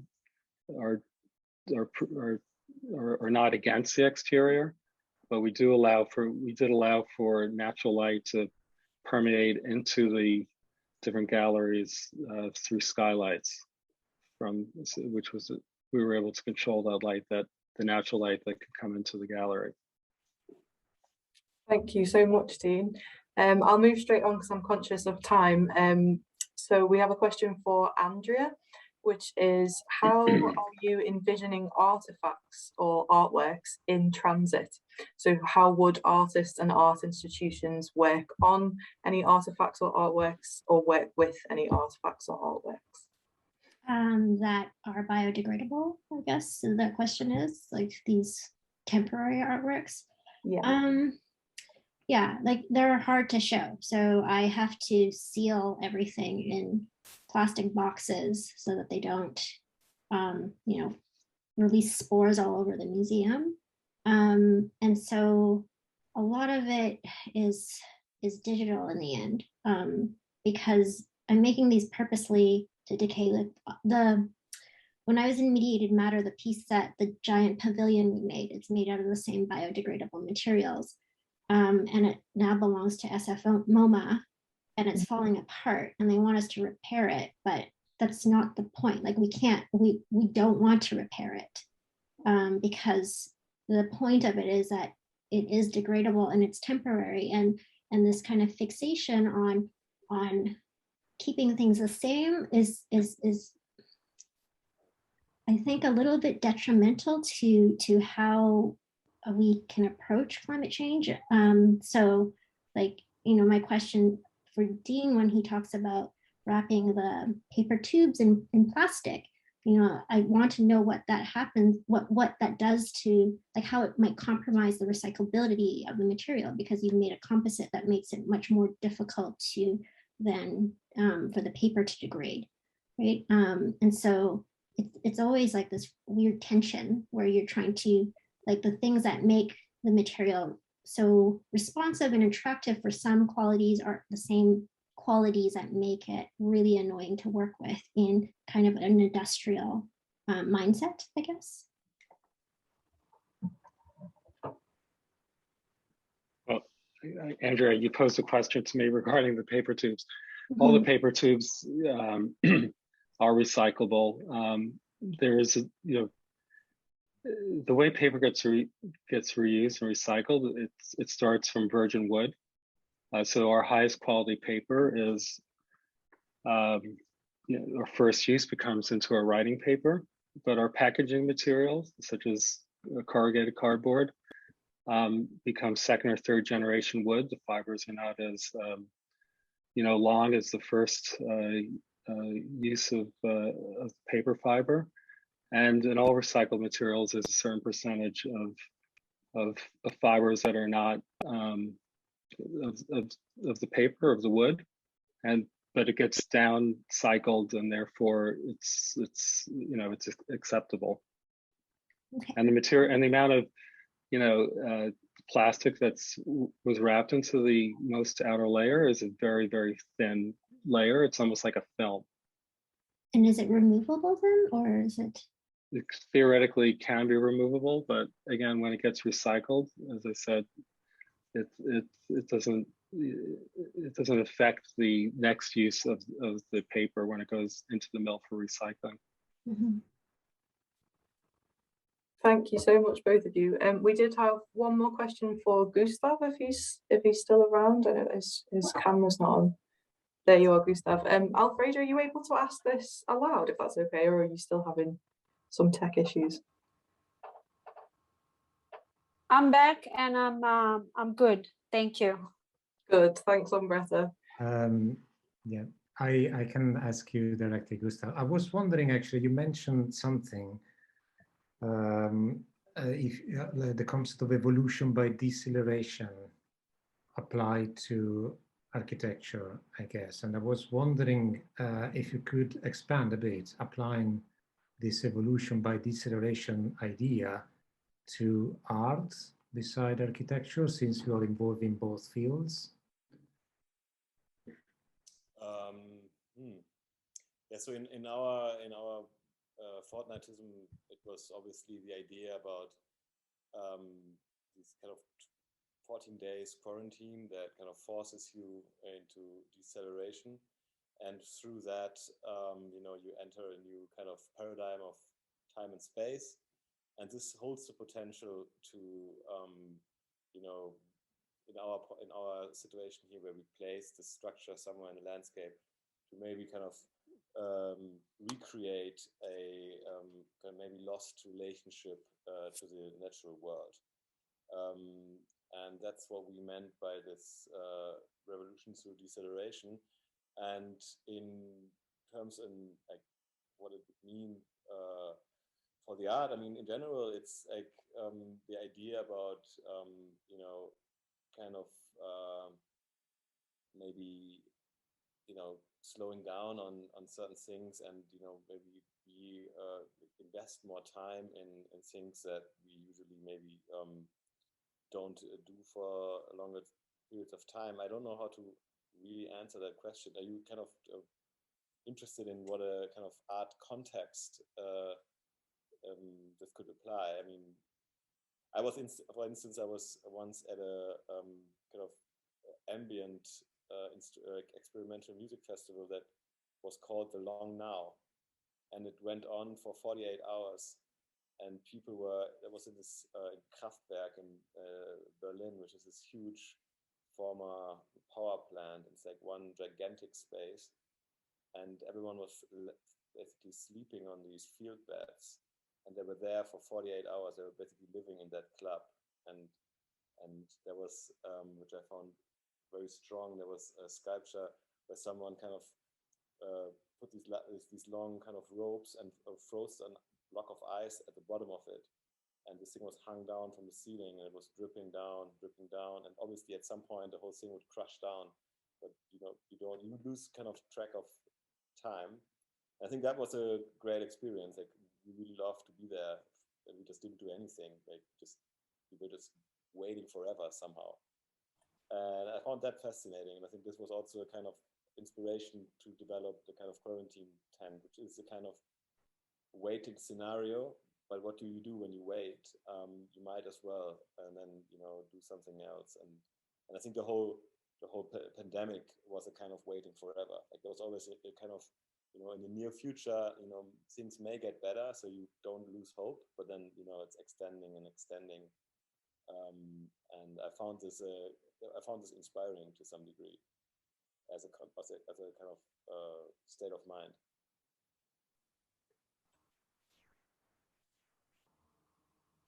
So Carrie, I know we're running a little bit behind. Are there any more questions? And if not, I think we might go into our break and then right into the breakout rooms. Yeah, so that was our last question. Thank you so much for everyone who's sent them in to us. It was really great. So we're going to go into a 10-minute breakout room. So we'll return at 11:20 if you're EST and 4:20 if you're UK based. And then when we return, we're going into breakouts. So just a quick announcement. So Dean and Jaya are actually leaving us, so they will not be able to stay for the breakout room. So I just wanted to say goodbye to both of you. And again, thank you so much for doing this and for enlightening us with your knowledge and your wisdom and all that you're bringing to us and to the planet. So really, really appreciate for your collaboration today. Thanks so much, guys. So we'll come back in just 7 minutes. It is now, if that's all right. See you very soon. Perfect. Thank you. Thank you.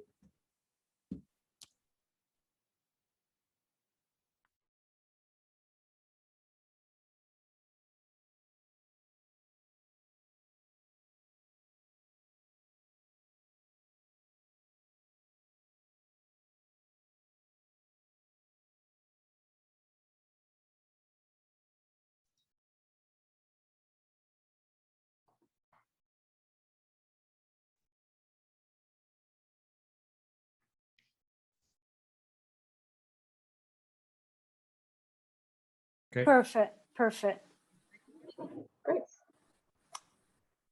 Okay, excellent. So thank you to all of those who are staying with us. I know it's a long program and very dense of information. So I do appreciate that some people had to leave. However, thank you for those who are staying. And I see that we still have a few of our speakers with us. So I'd like to see whether there are any questions that you might have for each other. So we have Delia, Gustav, Jaya, and Andrea that are still with us. And if not, then we'll open up to everybody else. Don't be shy, just jump in if and when you want to. I would love to start a conversation with Gustav. I was impressed with your project, you know, and having these materials act as a skin, you know, as opposed to these buildings that separate us from our natural environments, to come up with materials that they can act more as skin that react to the elements, you know. However, when I saw the video and I started going in the spaces, I felt very separated from nature. Maybe if I were there, it would feel differently. But to me, a visual connection to nature is very important. You know, when I was in Costa Rica, I spent most of my time outdoors, completely outdoors, you know, and there's really a lot of new technologies that I didn't have time to go into to naturally ventilate spaces. But to me, that visual connection to the natural world and feeling like we can be in buildings that are part of nature is very important. And even though yours scientifically, I understand its purpose to act as a skin, but sensorially, it didn't make me feel like I was in nature going through the video. So. Well, the project is you know, is kind of focusing on a few kind of points. It's not ticking all the boxes, that's for sure. But it's a kind of mix of kind of hands-on kind of necessities, and we took on board things that we found relevant. So in a way, the structure is very open, and it consists of these kind of it's like an onion principle. So there's a kind of primary, kind of very thin kind of facade around it, made of some fabric, and then inside it's already, you know, a little bit maybe warmer or, you know, differently conditioned, and then, you know, from there it goes into private areas which are then, you know, feel kind of comfortable. And so the kind of exposure to nature here is maybe to, you know, climate. So not necessarily all about looking at plants, but it is about being exposed to fresh air, which, as we know, is like the one thing you want in a pandemic. And then it's about, you know, you want to create a certain degree of density, so the structure has to be efficient in some ways. And so the structure has a bit of a deep plan. And yeah, if you be happy enough to be on the outside of it, you would see more plants. And if you were in the depths of it, it's less. But also, like, you know, it's, if you want to do a kind of feasible and believable kind of architectural prototype, or almost like a kind of infrastructure, you know, you have to negotiate, you know, what is important for that.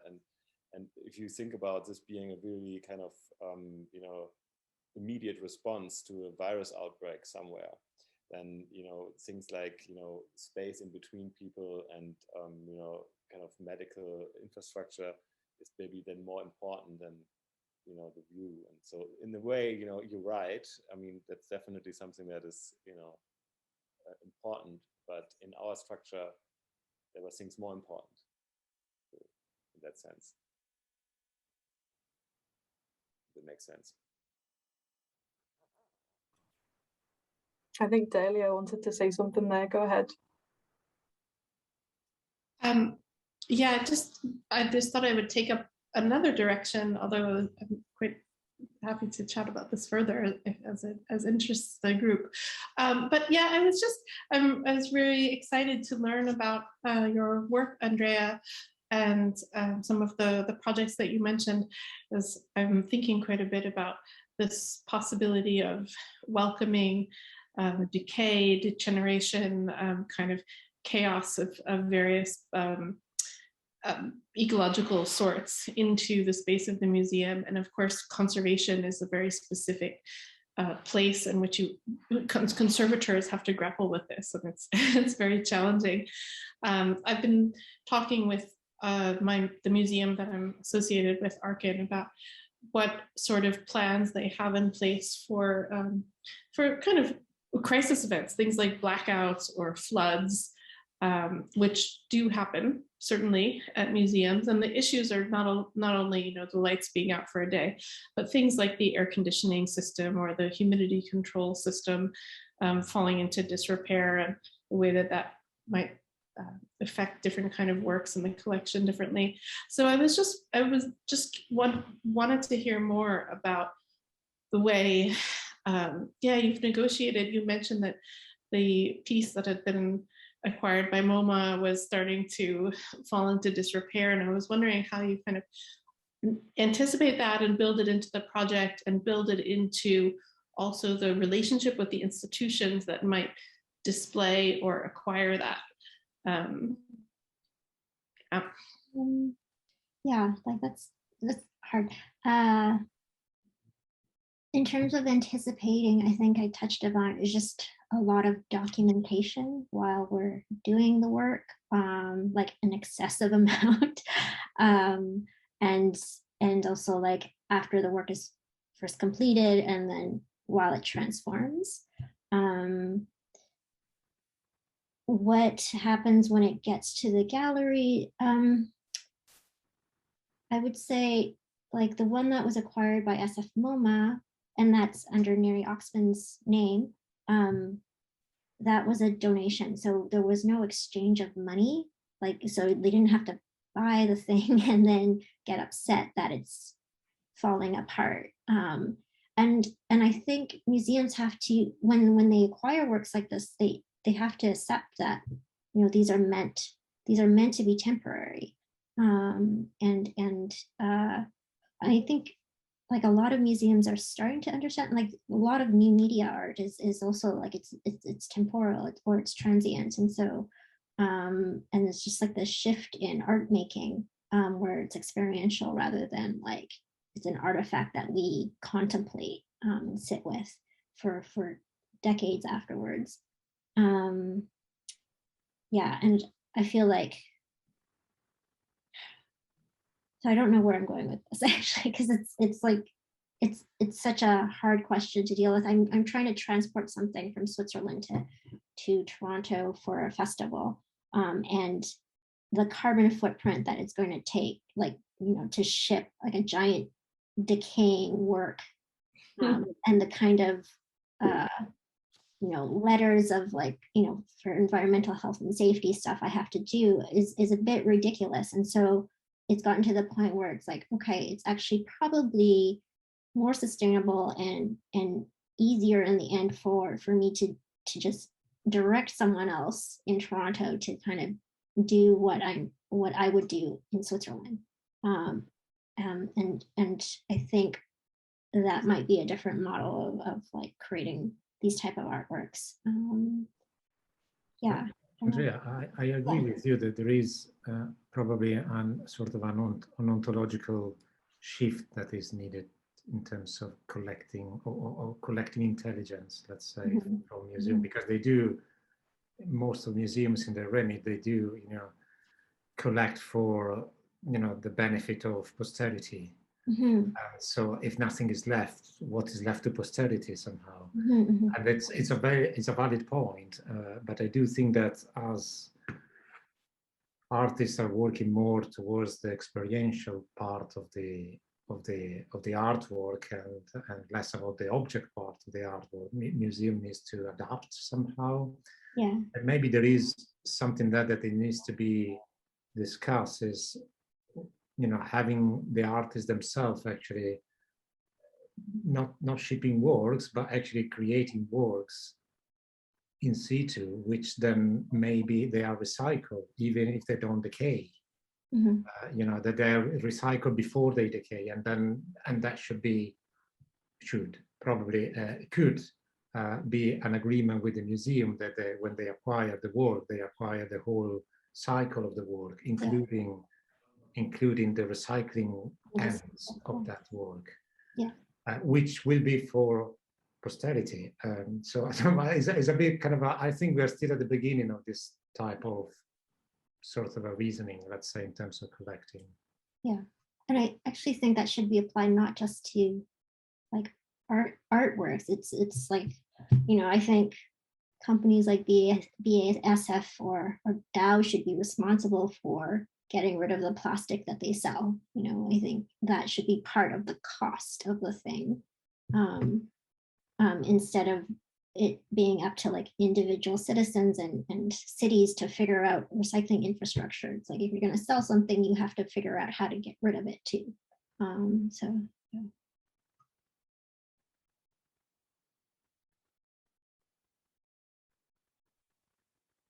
yeah. Delia, I think you're speaking, but you're muted. Or are you speaking to us?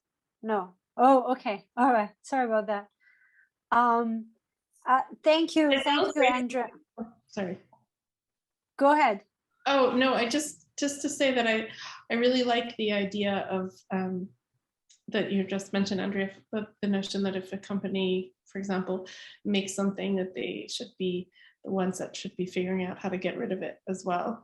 And I think maybe you could say, or maybe other people say a little bit more about what the difference is between that approach and the kind of problematics of recycling, because I think there's an idea that, you know, in a way, everything is recyclable. Somebody will figure out how to get rid of it. It's a little bit different than the idea that it might degrade or decompose, or that something has to be built with its ephemerality as Gustav has been talking about, kind of in mind. I think it would be a big shift in terms of design, architecture, museum collections to think in terms of a, you could even borrow the terminology of planned obsolescence, that, you know, maybe that's not only something to think in terms of profit motive, but also in terms of, yeah, ecological footprint. I think, yeah, it's quite an interesting idea. I don't know if you want to add something about that.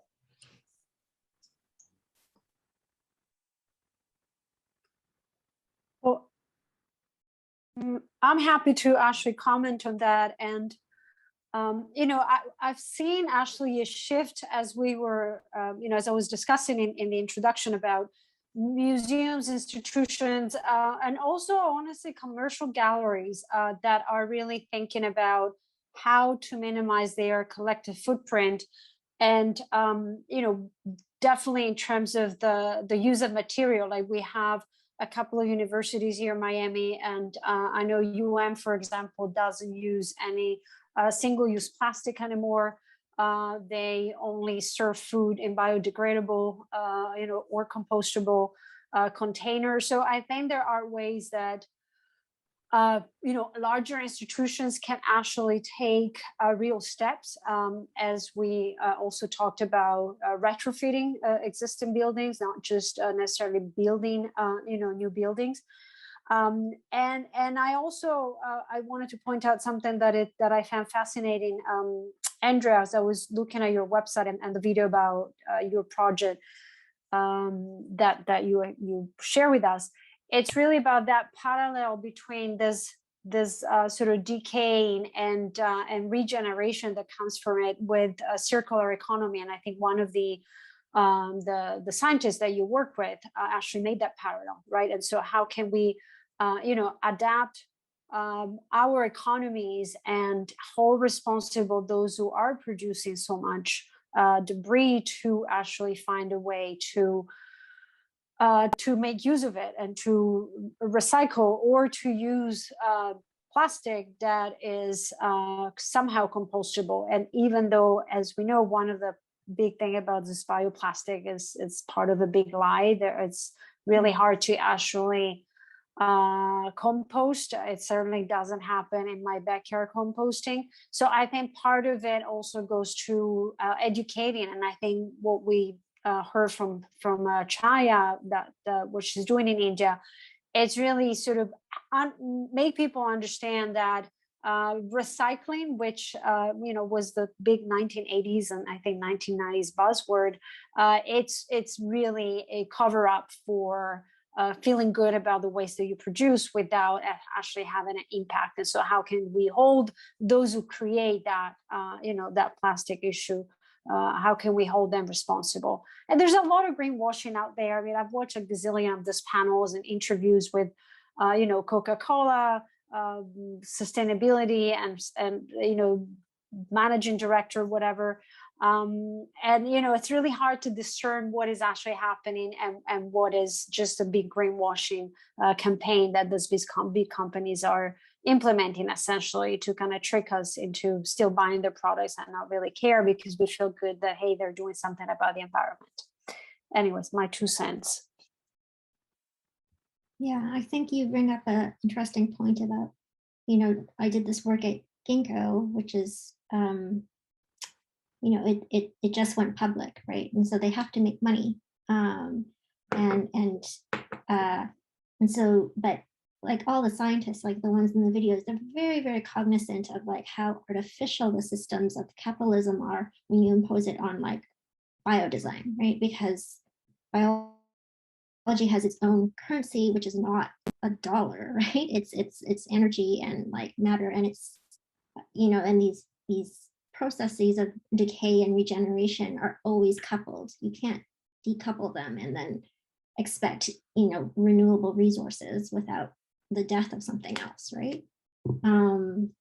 So I think it'll be really interesting to see that company as it, you know, as it goes public and as it has to kind of survive in a capitalistic system and still try to I guess do good and work with like organisms that don't care about money, right? So yeah, if that makes sense.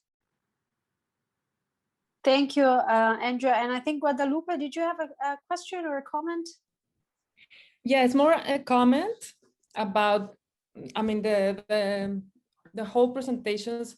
It grabs my attention, many things. One, I love how Alfredo said that art is going to experiential.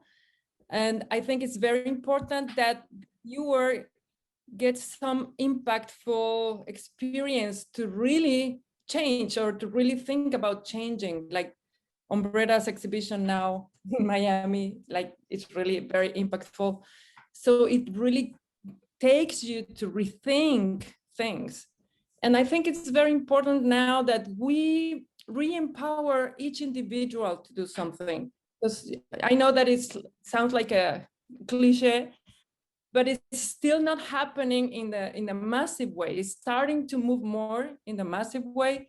But the more we receive these experiences and the awareness that it is truly in our hands to do something, I think this is the length the action will influence what is happening.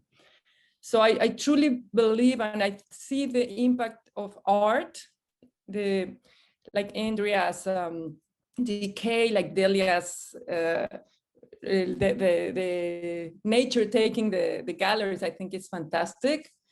And also the architects, I love Jaya, how accessible seems your projects to be made. It's like making it accessible to individuals. I think it's key in this moment to really take a massive action. Thank you.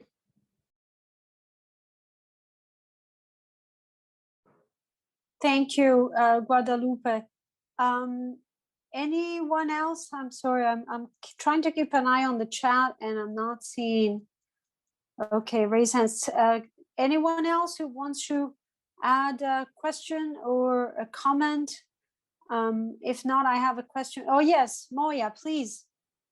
I suppose I was just reflecting on art institutions, and we have sort of questions around the conservatorship of artwork and those kind of temperature conditions that are required for loans, the humidity. And I was just reflecting, I think it's really interesting talking about the experiential and works that we welcome, that's part of the concept of it, that degrade. But as a sort of sector, we were just talking last night with our trustees about, how do we shift our carbon footprint? So unless there's a sort of shift in terms of how tight we need to keep that, it's very hard to stop that use of energy within our buildings. And I was also reflecting on this sort of sealed box that we kind of have, this outside world, the inside world where we're protecting it. And actually, really that kind of moment where you're saying, well, what happens if there's a massive energy crisis? And those systems that we've built are no longer reliable for maintaining that. And it's also, whereas if we had spaces that are built that are using the natural environment in a more holistic way, in the longevity of things, maybe that actually protects our work even more. So really interesting from an architectural perspective going forward, but also what are the kind of boundaries and collective agreement that as a sector we have in terms of how we take care of work. What do we feel is really important to maintain for posterity, and what can we let go, or what moves into a digital format. So yeah, I suppose just kind of interested in that. And as well, I think our place as galleries, as institutions, in being a part of our community and how we amplify those messages and have that discourse with our communities. Thank you, Moya. One thing that came across while I was doing research to prepare for this panel that I honestly, I was surprised about, looking at sort of the 10 greenest buildings, 10 greenest, cultural institutions. And and amongst the top 10, there was the Hermitage Museum in St. Petersburg and the Reina Sofia in Madrid, which are obviously not new constructions. Essentially, the reason why the Hermitage is actually amongst, I think, the first 3 or 4 is simply because they shifted their entire lighting system to LED lights, which one would think, big deal. But the amount of reduction in terms of the carbon footprint just by doing something as simple, again, with something that really surprised me and really made me understand that there are practices, I think, that institutions can work with that are not necessarily implying, big expenses. That those who obviously can shift to photovoltaic panels, they should do so. But there's also smaller things that we can do that can really have an impact on larger scale. And obviously, we know photovoltaic panels, we have the issues of battery life, we have the issues of actually decarbonizing our grid so that the energy that we use, the electricity that we use, it doesn't come from greenhouse gases, but fossil fuels, but it comes from from clean energy. But it was something that struck me about the simplicity of some actions that we can take as leaders in institutions and cultural institutions to have real impact. So that, obviously as curators, we had our whole Congress last year about how to minimize our carbon footprint collectively as curators, whether you're working for institutions or as a freelancer. And this was obviously more a deep dive into an institutional setting. So thank you.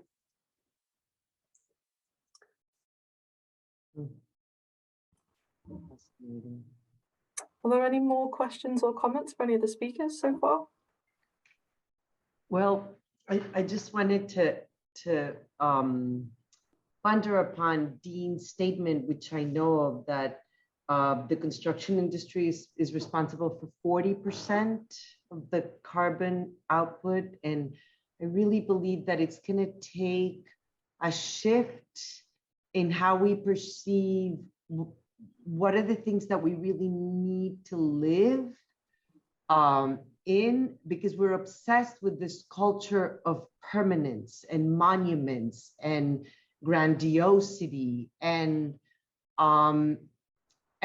I feel that everything in science is telling us that everything is impermanence, and I think that there's that disconnect. There's that disconnect between the culture of the Anthropocene, of how we think we're the center of the world, and we think that we're so important, and we think we can just use the earth in every way that we want, as opposed to observing how nature really works, how everything is changing. That's why I really like Gustav's experiment, and let's find a different way to build that it's not these monuments to our egos, that we're so important and we're the only thing that matters on this earth, and everything else has to be subservient to us.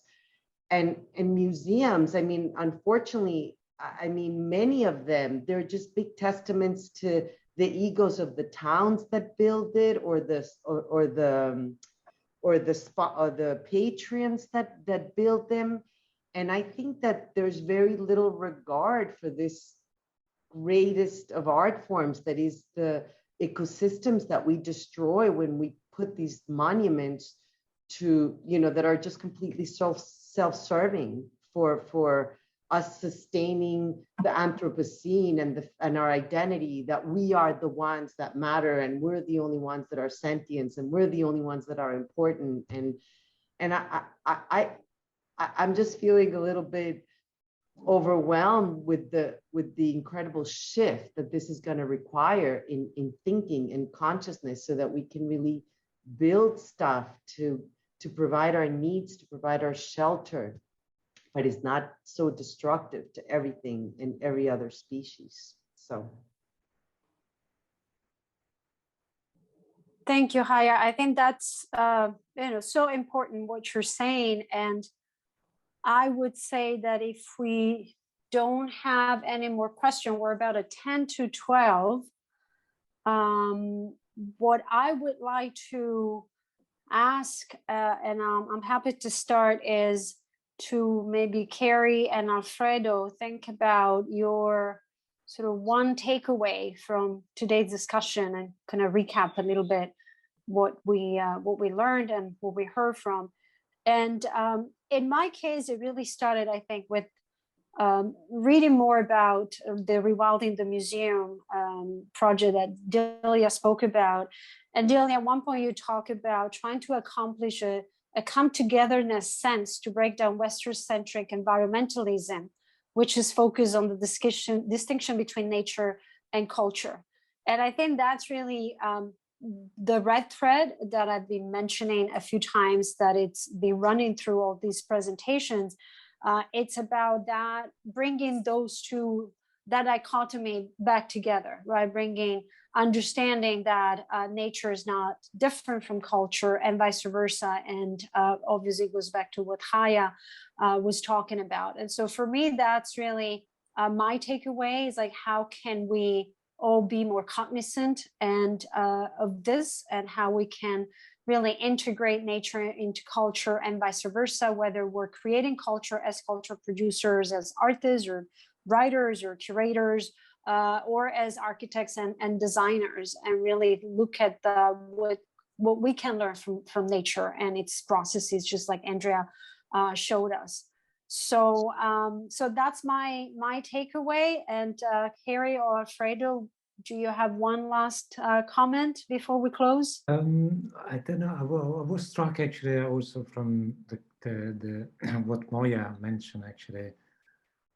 You know, rethinking about my job as an institutional sort of a director, the whole protocol about, you know, kind of a art exhibition and shipping and insurance and climate control cases to ship works from one continent to another, it seems a bit out of pace with the current sort of direction. So I was just thinking that maybe one thing I would take away, it would be to really try to invite artists to actually produce work that doesn't involve these things. And you know, if they cannot produce new work, I mean, trying to find ways actually that doesn't include this kind of a huge sort of a logistic sort of a. And I know there is a whole industry and a whole economy around it. I don't want to, it's not that I'm against sort of in principle of those industries and business and people working in that. But it seems to me that we, you know, because in the name of posterity, we created a whole kind of a sealed system that it's superimposed to what would make sense. And is go contrary to what makes sense. So I'm not quite sure how to solve it, obviously, but that would be my takeaway thought, for sure. I think mine would be about the potential damage that something that we want to be permanent could actually have, and I think that was raised quite a few times, which I guess leads me into how we as visual arts organisations in Plus Tate and, you know, architectural and arts organisations across the world, how we should be looking at what we actually do moving forward, which is a huge topic. So I suppose what I would end with is try not to be too overwhelmed by all the information that is actually available, and begin with the small changes. You know, there's always something that we can do, whether it be changing to LED lights or you know, any kind of small changes like that, it would make a difference. So let's just keep the conversation going. And, you know, we've got a peer network here and a lot of connections here to keep doing some really good work. So I guess that's my takeaway for today. Fantastic. Well, thank you so much. Again, huge thank you to Andrea, Jaya, Gustav, and Delia for sticking with us all the way through the end. And for those of you in the audience who stayed with us, I recognize no names. Hi, Susan. Hi, Guadalupe. And just fantastic. Thank you, Carrie and Alfredo, for working with me on this. Really appreciative of the space of more learning and more sharing that we've created today. Yeah, thank you as well. And thank you to Alfredo for introducing us. It's been great to see everybody. Thank you to our speakers. And I think we will leave it there. We're 5 minutes early. We've done brilliantly. Thank you so much, everyone. Thanks a lot. Have a good day. Thank you, everyone. Thank you. Bye, everybody. Bye. Thank you.